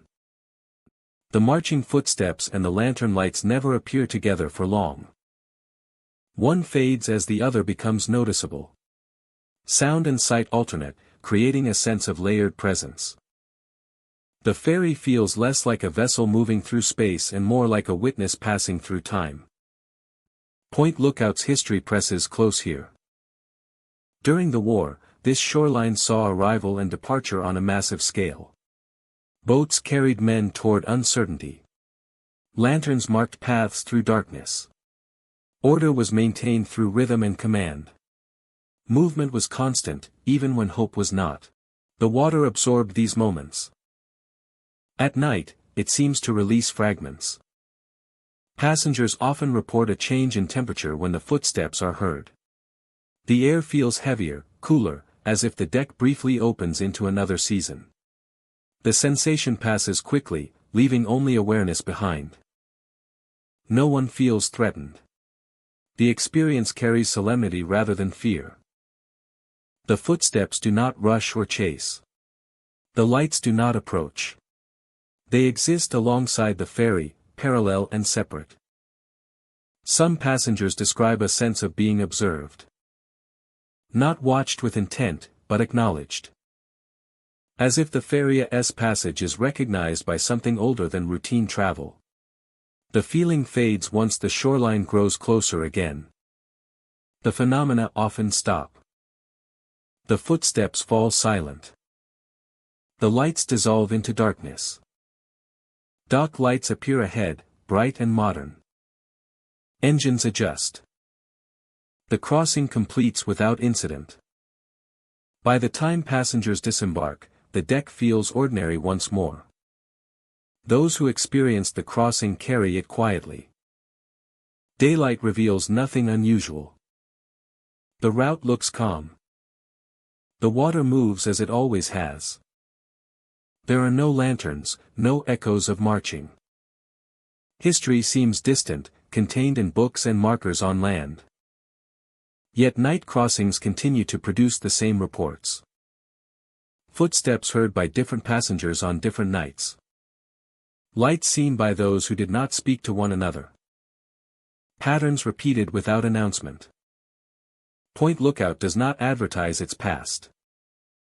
It allows it to surface gently, without spectacle. The water does not cry out. It murmurs. Perhaps the sounds are the Ferry's structure responding to tide and temperature. Perhaps the lights are natural reflections shaped by low visibility. Perhaps the mind fills gaps left by darkness and knowledge of history. Or perhaps the water remembers order and movement. Rivers and bays have always been witnesses to human passage. They carry more than vessels. They carry routines, losses, and moments of transition. The Point Lookout ferry continues its route. It carries commuters, visitors, and locals across calm water. By day, the crossing is uneventful. By night, it sometimes becomes something else. A passage layered with echoes. Footsteps that do not belong to anyone present. Lantern lights that guide nothing visible.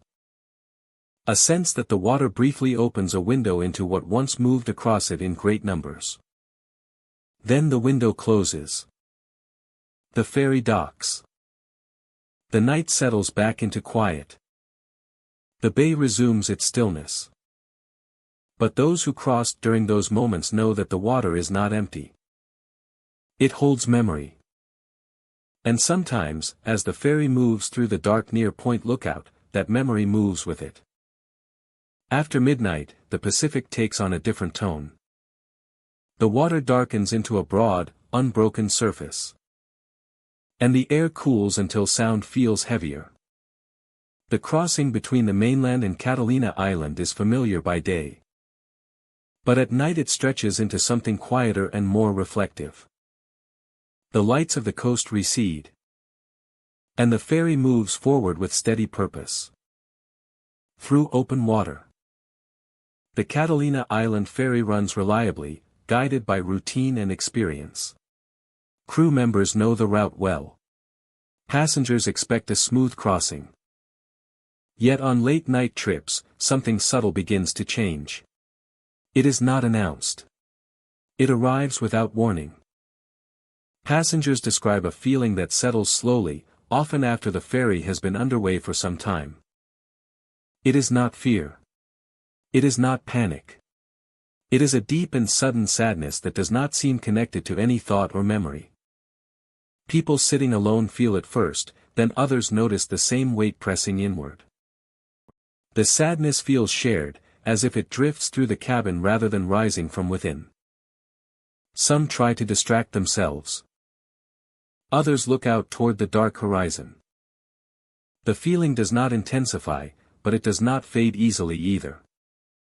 Crew members notice the shift in mood. Conversations quiet. Laughter becomes rare. The usual sounds of travel soften into the background. The ferry continues forward, unchanged. While something internal moves through those on board. Out on the deck, figures are sometimes seen near the rail. They appear briefly, often when the ferry is far from either shore. The space by the rail is empty. No footsteps retreat. No doors open. The deck remains quiet. No footsteps retreat. No doors open. They do not move when observed. They do not turn. They simply watch the distant glow of the coast as it thins into scattered points of light. These sightings are fleeting, yet specific. The figures do not wander. They do not approach. Their attention remains directed outward, as if focused on something no longer reachable.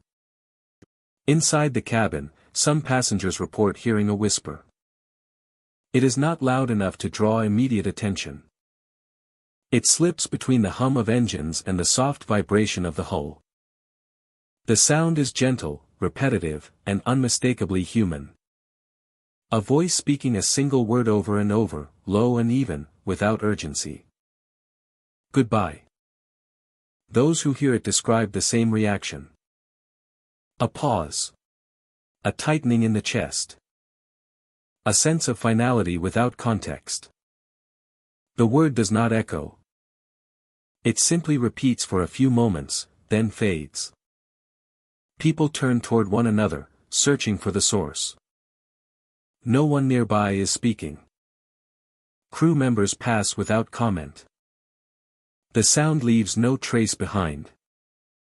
The sadness often deepens after the whisper passes.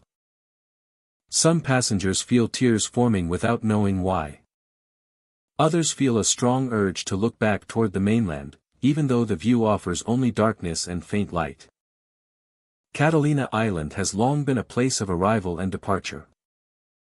Generations have crossed these waters for work, for rest, for return, and for farewell.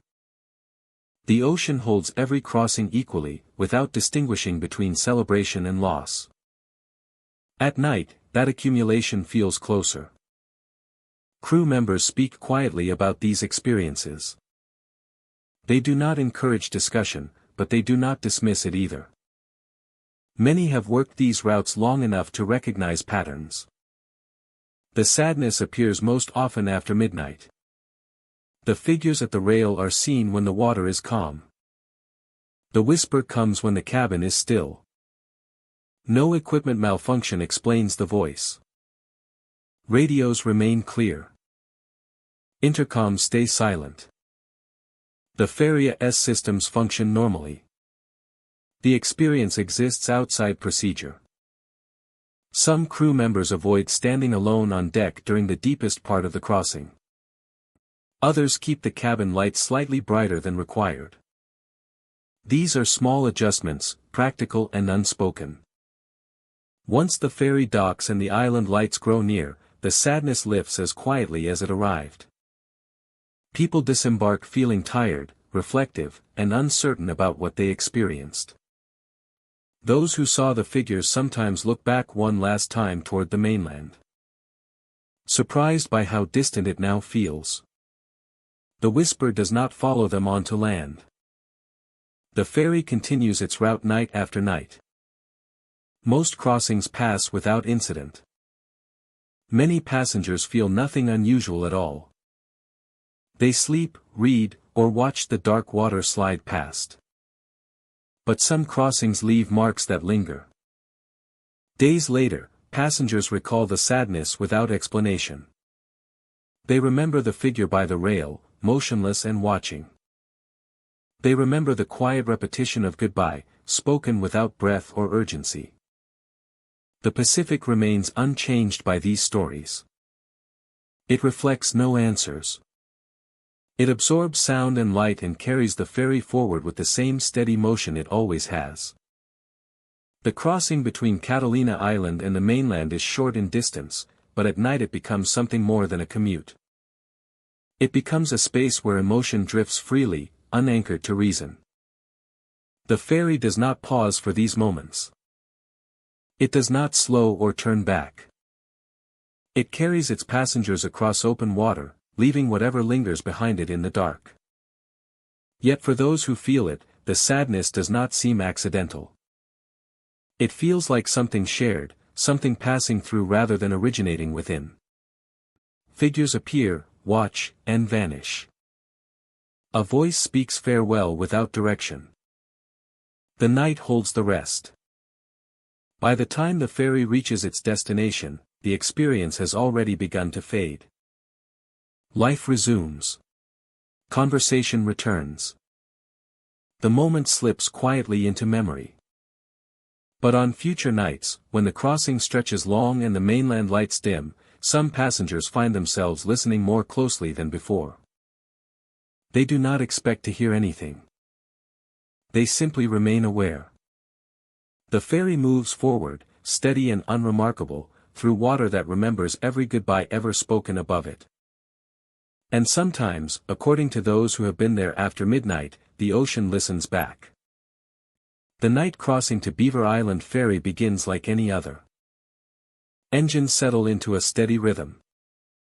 The dock recedes. Lights thin into scattered reflections on the water. During the day, the route feels measured and predictable. After dark, it stretches into something else. The lake opens wide. Black water absorbs the ferry's wake, leaving little evidence of movement. Stars appear and vanish behind thin clouds. The shoreline dissolves into shadow. With distance comes quiet, and with quiet comes the sense that the crossing has slipped free from ordinary time. Night crossings feel endless. Passengers check watches and phones, then check again. Minutes seem to lengthen. Conversations slow. The ferry moves forward, yet progress feels uncertain, as if the vessel is traveling through a space where time does not behave as expected. It starts subtly. A clock on the cabin wall appears to pause. A phone screen refuses to refresh. Someone notices the second hand hesitate, then jump ahead. No alarms sound. No lights flicker. The ferry hums on, unchanged. People compare notes. One passenger swears the crossing has already taken longer than scheduled. Another insists they boarded only moments ago. Watches disagree. Phones show different times. The discrepancy is small, but unsettling. Windows reflect faces back at themselves, turning expressions inward. Outside, the water offers no landmarks. The ferry might be moving at speed, or drifting in place. Without reference, perception slips. Crew members reassure quietly. They point to instruments, to charts, to routine. Everything reads normal. Speed holds steady. Bearings align. Yet even they glance twice at the gauges. As if confirming what should be obvious. The sense of circling begins here. Some passengers feel the ferry turning when it should be running straight. The deck offers neither. Darkness presses close. The wind carries the scent of water and nothing else. The wake spreads, then disappears, indistinguishable from the surface around it. Without stars or shore, direction becomes a guess.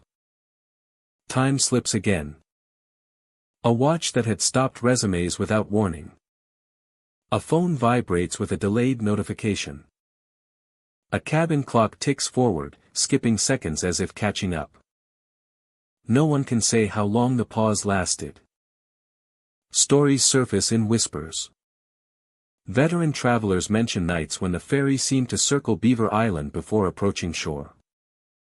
They speak of crossings that doubled in length, then ended abruptly, as if the island had finally decided to appear. The idea takes hold. Each gentle turn feels suspicious. Each minute feels borrowed. Passengers listen for changes in engine pitch, for clues of direction. The sound remains constant, a steady reassurance that fails to reassure. Below deck, time feels thicker. The cabin clock ticks audibly, then falls silent, then resumes. Someone laughs nervously, then stops, as if sound itself has become uncertain. A child asks when they will arrive. No one answers right away. The question hangs longer than it should. Then a parent checks the time, offers a guess, and looks unconvinced by their own words. The island remains hidden. Lights that should be visible do not appear. The horizon stays flat and dark. The ferry continues, faithful to its course, or perhaps faithful to something else. Moments blur. A passenger dozes and wakes to find the clock unchanged. Another swears the cabin grew brighter, then dimmer, without explanation. Crew voices cut through the haze. An announcement sounds, calm and routine, reminding everyone to remain seated. The tone grounds the cabin. Whatever is happening, the ferry remains itself. The water changes. A subtle difference appears in the reflections. The black surface begins to catch light again. The air shifts. The pressure eases, almost imperceptibly, like a knot loosening. Shore lights emerge. They are faint at first, then unmistakable. The outline of Beaver Island resolves from shadow into form. The ferry aligns, straightening its path with quiet confidence. Time snaps back into place. Clocks agree. Phones update. Watches tick normally. The crossing ends as it always does, with a gentle approach and the soft thud of docking lines. Engines idle. The deck brightens. Passengers exhale. Some laugh it off. Some stay quiet. A few check their devices one last time, unwilling to trust them fully. The sense of circling fades, leaving behind only memory. Yet the stories persist. Those who felt the distortion remember how easily certainty slipped away. How the lake seemed to widen, how time hesitated, how direction became a suggestion rather than a rule. The stories persist. The Beaver Island ferry runs its schedule. Night after night, it carries people across Lake Michigan. Most crossings pass without incident. Most clocks keep time. Most passengers arrive exactly when expected. But on certain nights, the lake feels different. The route stretches. Time bends. The ferry seems to trace a patient arc before committing to shore. These moments do not announce themselves. They arrive quietly, recede quietly, and leave behind a question that lingers longer than the crossing itself. Did the ferry circle the island? Or did time? These moments do not announce themselves. They arrive quietly, recede quietly, and leave behind a question that lingers longer than the crossing itself. The water offers no answer. It closes behind the vessel, smooth and dark, keeping its own measure as the lights of Beaver Island grow steady and the night releases its hold. At night, the ferry to Vinalhaven moves into a different world. The water disappears beneath a thick blanket of fog, so dense it feels solid. Lights from the deck vanish only a few feet beyond the rail. The shoreline dissolves. The ferry seems to float in isolation, suspended between departure and arrival. Sound behaves strangely in the fog. Engines feel muted. Voices carry oddly, then vanish. Even footsteps seem swallowed before they can echo. The horizon disappears first. Then the water itself. The ferry's own shape feels uncertain, outlined only by dim lights and memory. It is in this silence that the knocking begins. At first, it sounds like shifting cargo or the hull settling into the current. A dull tap. Then another. Slow, deliberate, and close. The sound comes from below the deck. It is not constant. It arrives in short bursts, spaced apart, as if something is testing the surface. The rhythm does not match waves or machinery. It feels intentional. Passengers look toward the sound, expecting explanation. None comes. Crew members hear it too. They know the vessel well. They know the language of metal and water. That is why the knocking unsettles them. It does not belong. The fog presses closer, wrapping the ferry in stillness. Knocking against the hull continues, sometimes faint, sometimes strong enough to be felt through the deck. No alarms sound. It continues forward, cutting a path through unseen water. This is not written policy. It is habit. They say the lower levels feel wrong during late crossings. The air is heavier. The silence deeper. Even routine checks feel intrusive, as if entering a space that should remain undisturbed. Those who have gone below after dark speak quietly about it later. They mention the sound traveling through the walls, clearer and closer. They describe the sense of standing above something unseen, listening. No one stays long. One deckhand recalled pausing near the stairwell, hearing a firm knock directly beneath his feet. Not a scrape. Not a bump. A knock. When he listened closer, it came again, slower this time, as if responding. He returned topside without finishing his check. The fog hides everything beyond the ferry, but it also reflects sound. Knocking seems to come from everywhere at once. Passengers cannot tell if it is below them or beside them. Some press their palms against the rail, half expecting to feel something press back. The water remains invisible. Vinalhaven's waters are known for sudden changes. Currents shift. Visibility drops without warning. Mariners respect these conditions. They do not challenge them lightly. The ferry has crossed this route countless times. It is reliable. Safe. Trusted. Yet trust feels thinner in the fog. Passengers report the knocking following the ferry, keeping pace, then falling behind, only to return again. It does not grow frantic. It does not grow urgent. It simply persists. A few claim the sound moves along the hull, as if circling. No one has ever seen anything emerge from the water. No shapes break the surface. No debris appears. The fog holds everything in place. Conversations stop. People listen. The crossing feels longer than usual, stretched by uncertainty rather than distance. Crew members maintain their duties with focus, but their movements are deliberate. They stay in lit areas. They avoid unnecessary trips below.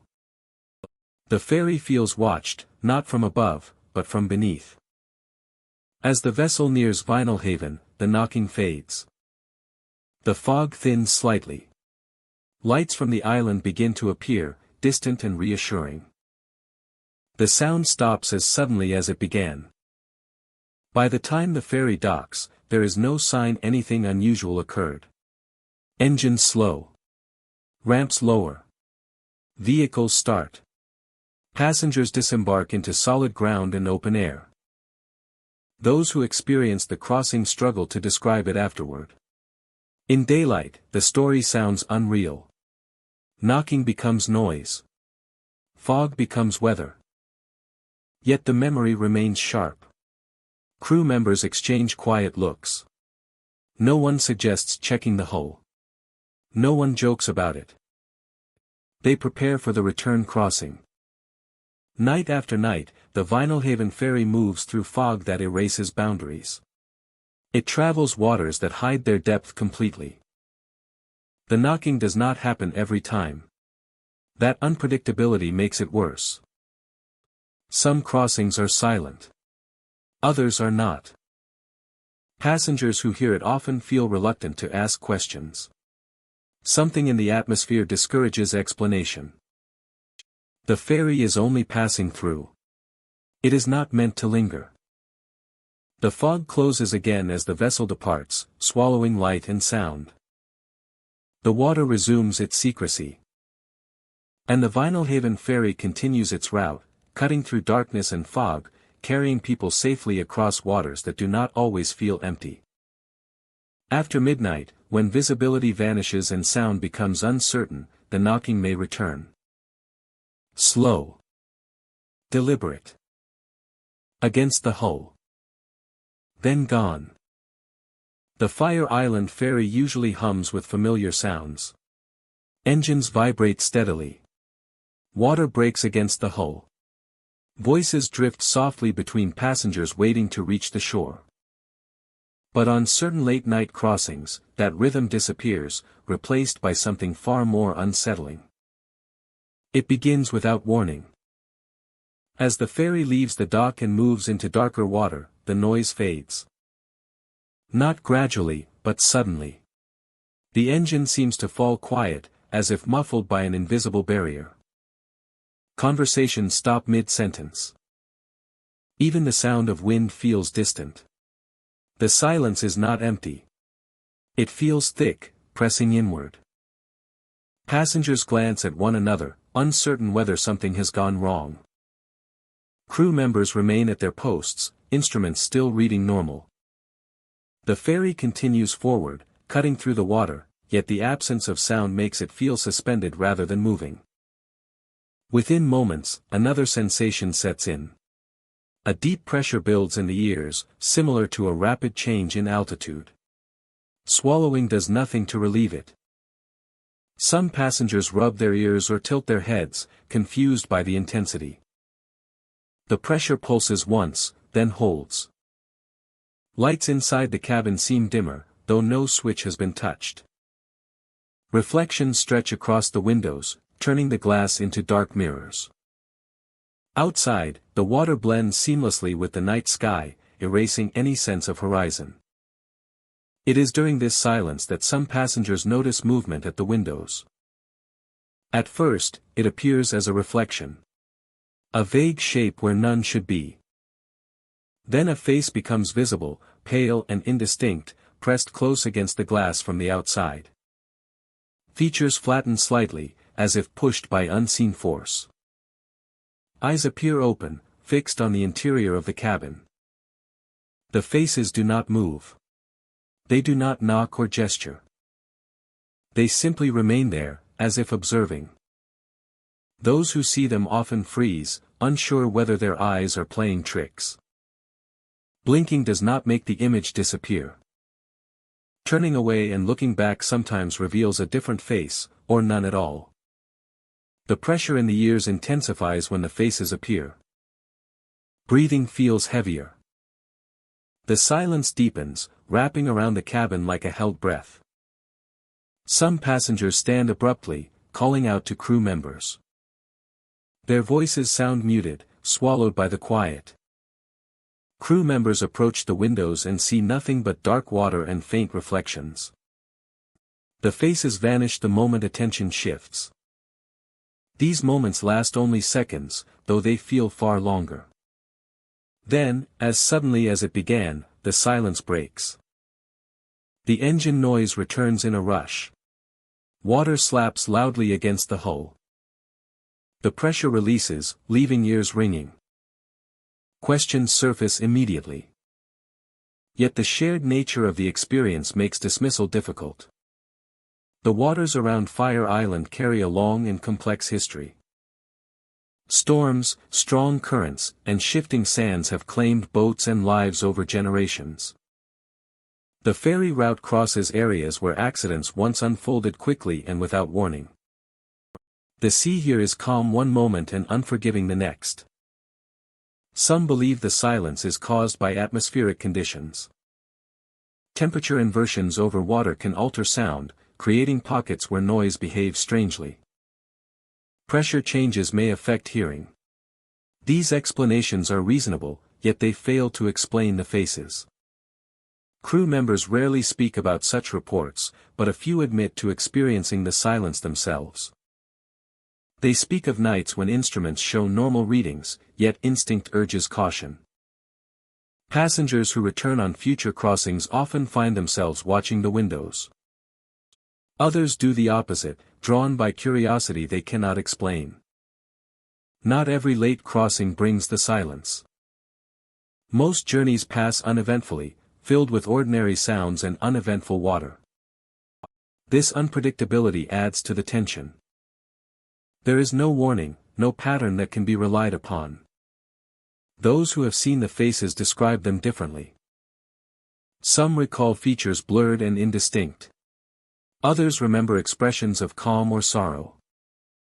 No two descriptions are identical, yet the act is always the same. Faces pressed from the outside, where no one could possibly be. Skeptics suggest reflections of passengers themselves, distorted by glass and darkness. But many witnesses insist the faces did not match anyone aboard. They appeared where no reflection should exist, framed by the black water beyond. What troubles most is the feeling that accompanies the sight. Not fear in the usual sense, but intrusion. As if the boundary between inside and outside briefly dissolved. When the ferry docks and passengers step onto solid ground, the experience feels unreal. The normal world resumes quickly. Streetlights glow. Footsteps echo. Conversation returns. Yet later, often hours afterward, the memory resurfaces. The silence. The pressure. The face at the window. Some dream of it. Others avoid night crossings entirely. A few return again and again, hoping to understand what they felt. The Fire Island ferry continues its route, night after night, carrying commuters, visitors, and stories that rarely make official record. The water remains calm. The engines run smoothly. But on certain late crossings, when silence falls too quickly and ears begin to ache, passengers remember what they were told, and what they thought they saw. They watch the windows carefully. The ferry moves forward through dark water that reflects nothing back. The silence lingers just long enough to be noticed, then fades. And whatever pressed close to the glass retreats once more into the night, leaving behind only questions, and the uneasy feeling that the crossing was not entirely empty. The ferry route to Ocracoke cuts through waters known for sudden change. By daylight, the crossing appears manageable, even beautiful. The sea stretches wide and restless, shaped by wind and tide. The horizon feels close, yet uncertain. The horizon feels close, yet uncertain. Locals respect these waters, knowing how quickly calm can turn. This route has always demanded attention. Strong currents meet shifting sandbars here. Storms form without warning. The sky darkens early over open water. The sound of the engine becomes more pronounced, steady and deliberate. Passengers gather inside the cabin or stand along the rail, watching waves catch faint light. The ferry moves forward with purpose. Then, sometimes, something else is heard. At first it is subtle. A murmur that blends with wind and water. A softness that does not match the engine or the sea. Passengers may think it is conversation from another part of the deck. But the sound is closer. Words form quietly, spoken in low, careful tones. Not shouted. Not hurried. Prayers, whispered as if meant to be heard only by those nearby. They do not come from a single direction. They seem to surround. People glance at one another. No one nearby is speaking. Faces show the same confusion. Faces show the same confusion. They do not interrupt. They continue gently, overlapping, steady. Some hear them clearly. Others sense only a change in atmosphere, a feeling of closeness. Those who do hear them describe voices that feel calm, resigned, focused. Not desperate. Not urgent. Intent. Crew members have heard these reports many times. They acknowledge them quietly. The ferry keeps moving. Procedures remain unchanged. Yet among themselves, some crew members share experiences of their own. During night crossings, figures have been seen on deck. They appear near the bow or along the outer edges of the ferry. Shapes resembling people kneeling, heads lowered, hands together. Still. Silent. When approached, the figures vanish. Not by running or fading slowly, but by simply no longer being there. One step closer, and the space is empty. The deck remains unchanged, slick with sea spray, illuminated only by standard lighting. The sightings leave no trace. No footprints. No disturbance. Just the memory of presence. Those who witness it describe a deep quiet afterward. The sound of the engine resumes its place. The wind continues. The ferry moves on. But the sense of interruption lingers. The waters around Ocracoke have claimed many lives. Storms, wrecks, sudden shifts in weather have shaped the history of this coast. Mariners once prayed openly before crossing, aware of the risks. Faith traveled with them, whispered into wind and wave. The ferry crosses paths layered with that past. At night, when visibility drops and the sea feels closer, history seems to press inward. The prayers heard on deck feel connected to this long tradition of seeking protection. Passengers often describe a change in mood. The crossing feels heavier, more focused. People speak less. Movement slows. Even those who do not hear whispers sense a seriousness settle over the ferry. The prayers do not ask for attention. They continue quietly, as if following a ritual already in motion. Some passengers feel comforted. Others feel unsettled.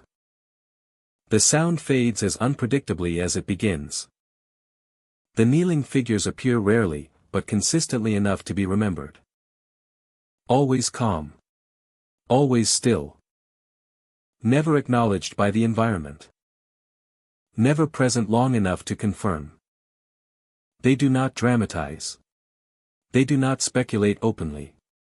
They simply note the pattern. Late crossings. Certain stretches of water. A presence that vanishes when noticed. The ferry never stops because of it. Engines remain steady. Navigation stays true. The crossing completes as scheduled. As the ferry nears Ocracoke, the atmosphere changes again. The whispers cease. The wind carries ordinary sounds. The deck feels lighter. Dock lights appear ahead, bright and reassuring. The water seems less vast. Passengers disembark, stepping onto solid ground. Some look back at the ferry. Others remain silent, carrying their experience inward. Many do not speak of it immediately, unsure how to frame what they heard or saw. By daylight, the route offers no hint of mystery.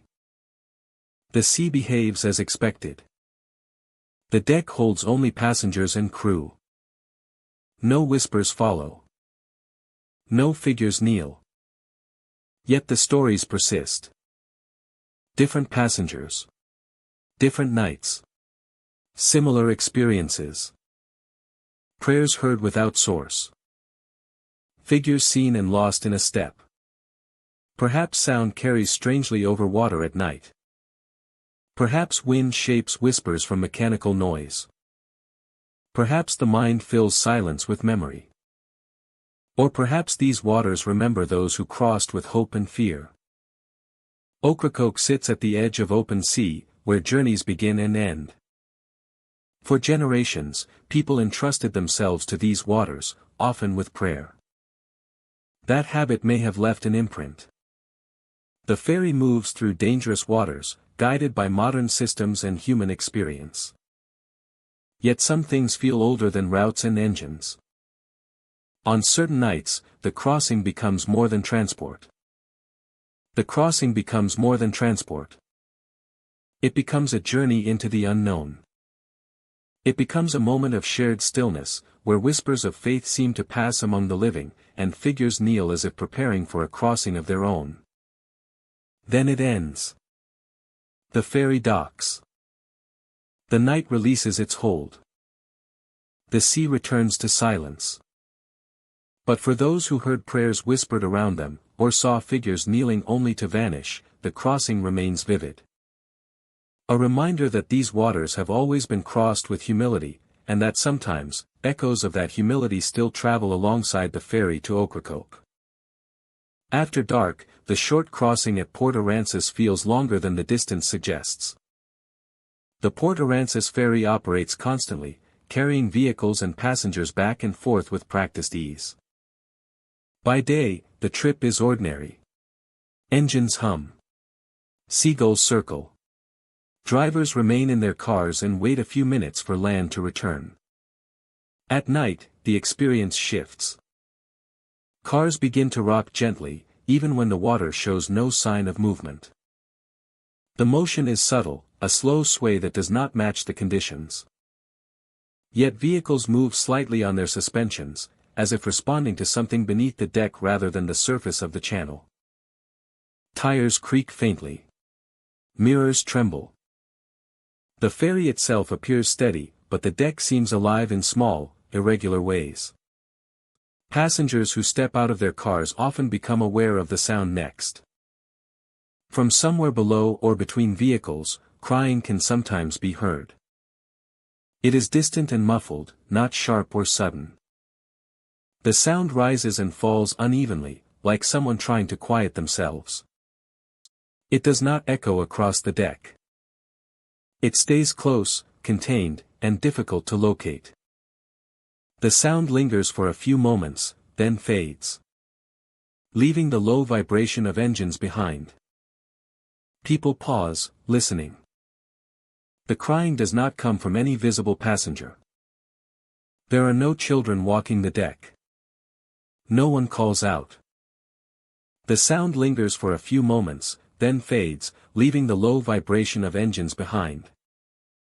Those who hear it describe the same uncertainty. It does not sound mechanical. It does not match the creak of metal or the rush of water. It carries an unmistakable emotional tone, fragile and small. Crew members are familiar with unusual sounds. Ferries shift and flex. Cargo settles. Water moves unpredictably through channels. Most noises are explained quickly and forgotten. This one is not. Some crew members say the crying has been reported for years, always late at night, always near the car decks. No source has ever been identified. Checks reveal nothing out of place. The ferry continues its route. Passengers who remain on the deck, hands in pockets, eyes on the dark water, sometimes feel something brush past their legs. The contact is brief, light, and deliberate, like fabric or a small body passing close. It does not push or pull. It simply moves by. Instinctively, people step aside or look down. There is nothing there. No loose rope. No animal. No shifting equipment. The deck is clear. The sensation does not repeat immediately, but it leaves a lingering awareness that personal space has been crossed. Some passengers feel it more than once on the same crossing. Others experience it only briefly, then not again. The Port Aransas Channel has seen its share of history. Fishing boats, cargo vessels, storms, and sudden weather changes have all passed through these waters. The boundary between deck and channel feels thinner. Crew members tend to keep moving during these hours. Tasks are done efficiently. Conversations stay practical. No one lingers alone near the edges of the deck if it can be avoided. There are no official reports of anything unusual. There is nothing solid to document. Vehicles arrive safely. Passengers disembark. The schedule continues without disruption. Yet stories circulate quietly. A driver who heard crying and checked every car nearby. A passenger who felt something pass their legs and nearly lost balance stepping back. A crew member who noticed multiple vehicles rocking at the same moment, despite calm water and steady engines. Each account is small. Each is easy to dismiss on its own. Together, they form a pattern. The ferry does not slow or react. It keeps moving with calm consistency, carrying people across the channel as it always has. The ramp lowers and engines idle. The rocking fades. The crying is gone. The deck feels solid and ordinary again. Passengers return to their cars, slightly unsettled but relieved to be moving forward. Most do not speak about what they noticed. The moment feels too fragile, too strange to explain easily. It becomes something personal, tucked away with other unshared experiences. Those who cross again at night sometimes listen more closely the next time. They pay attention to the movement beneath their tires. They remain still, alert to any passing sensation. Something brushes past, close enough to feel, not close enough to see. The Port Aransas ferry continues to operate without pause. Most crossings are uneventful. Yet some leave behind questions that follow passengers long after they step onto land.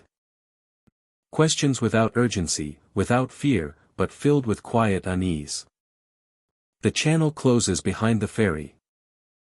The water returns to silence. Whatever moved beneath the deck remains unseen. And the ferry, steady and reliable, carries on, night after night, across water that does not always feel empty. The crossing on the Galveston ferry is familiar by daylight. Cars idle in neat lines. Gulls will overhead. The water flashes with reflected sun. The trip is brief, practical, and forgettable, a simple passage between shorelines that ask nothing of the people who cross them. After midnight, the same ferry feels altered. The water darkens into a flat mirror that gives back only fragments of light. Engines thrum with a low steadiness that seems louder in the quiet hours.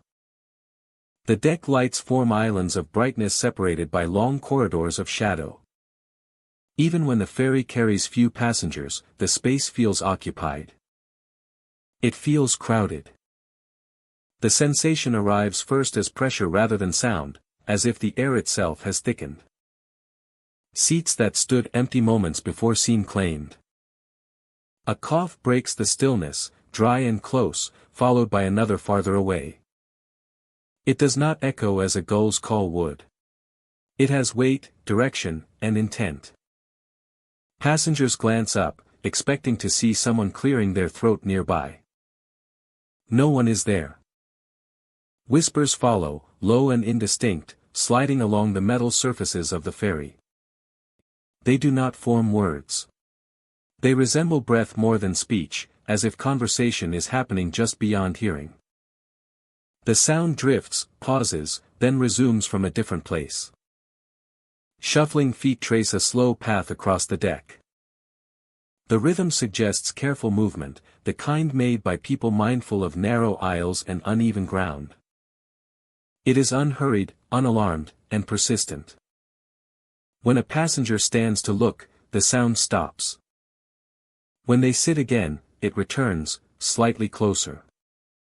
The ferry continues on. Crew members move with practiced calm, checking lines and gauges, performing routines that anchor the night. Yet even they admit that certain crossings feel different. They speak of reflections that linger too long in the glass of the cabin doors.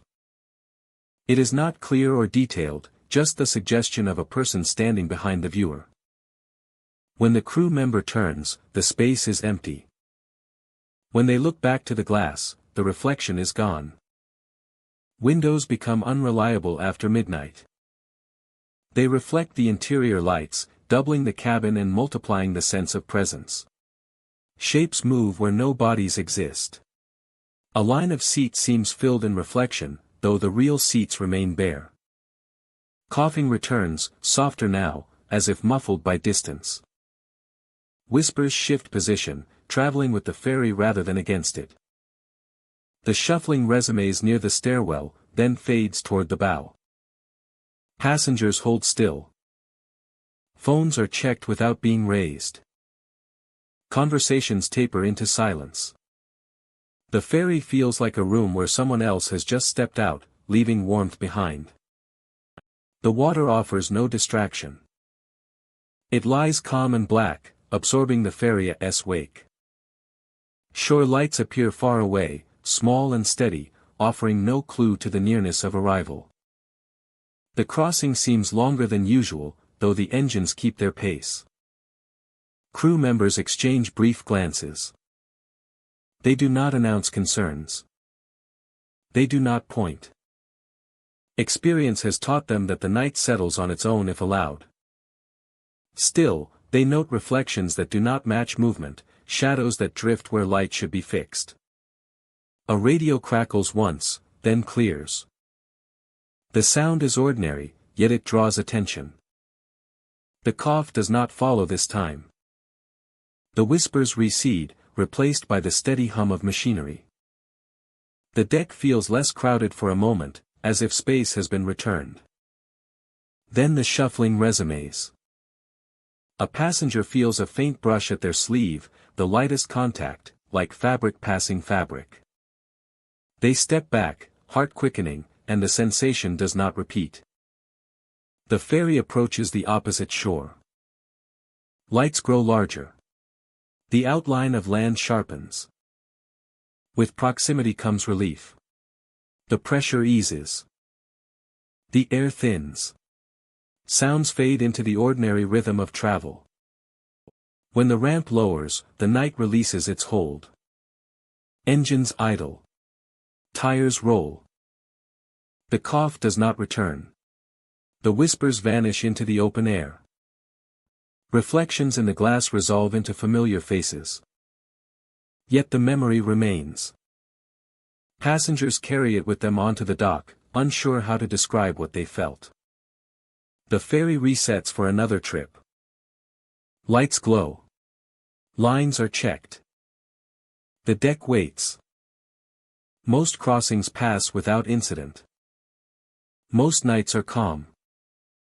The Galveston ferry does its work, efficient and reliable, moving people across water that has seen countless passages.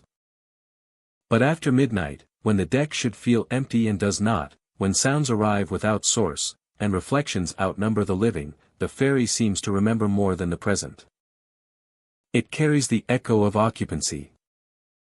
Not in a way that demands belief, but in a way that unsettles certainty.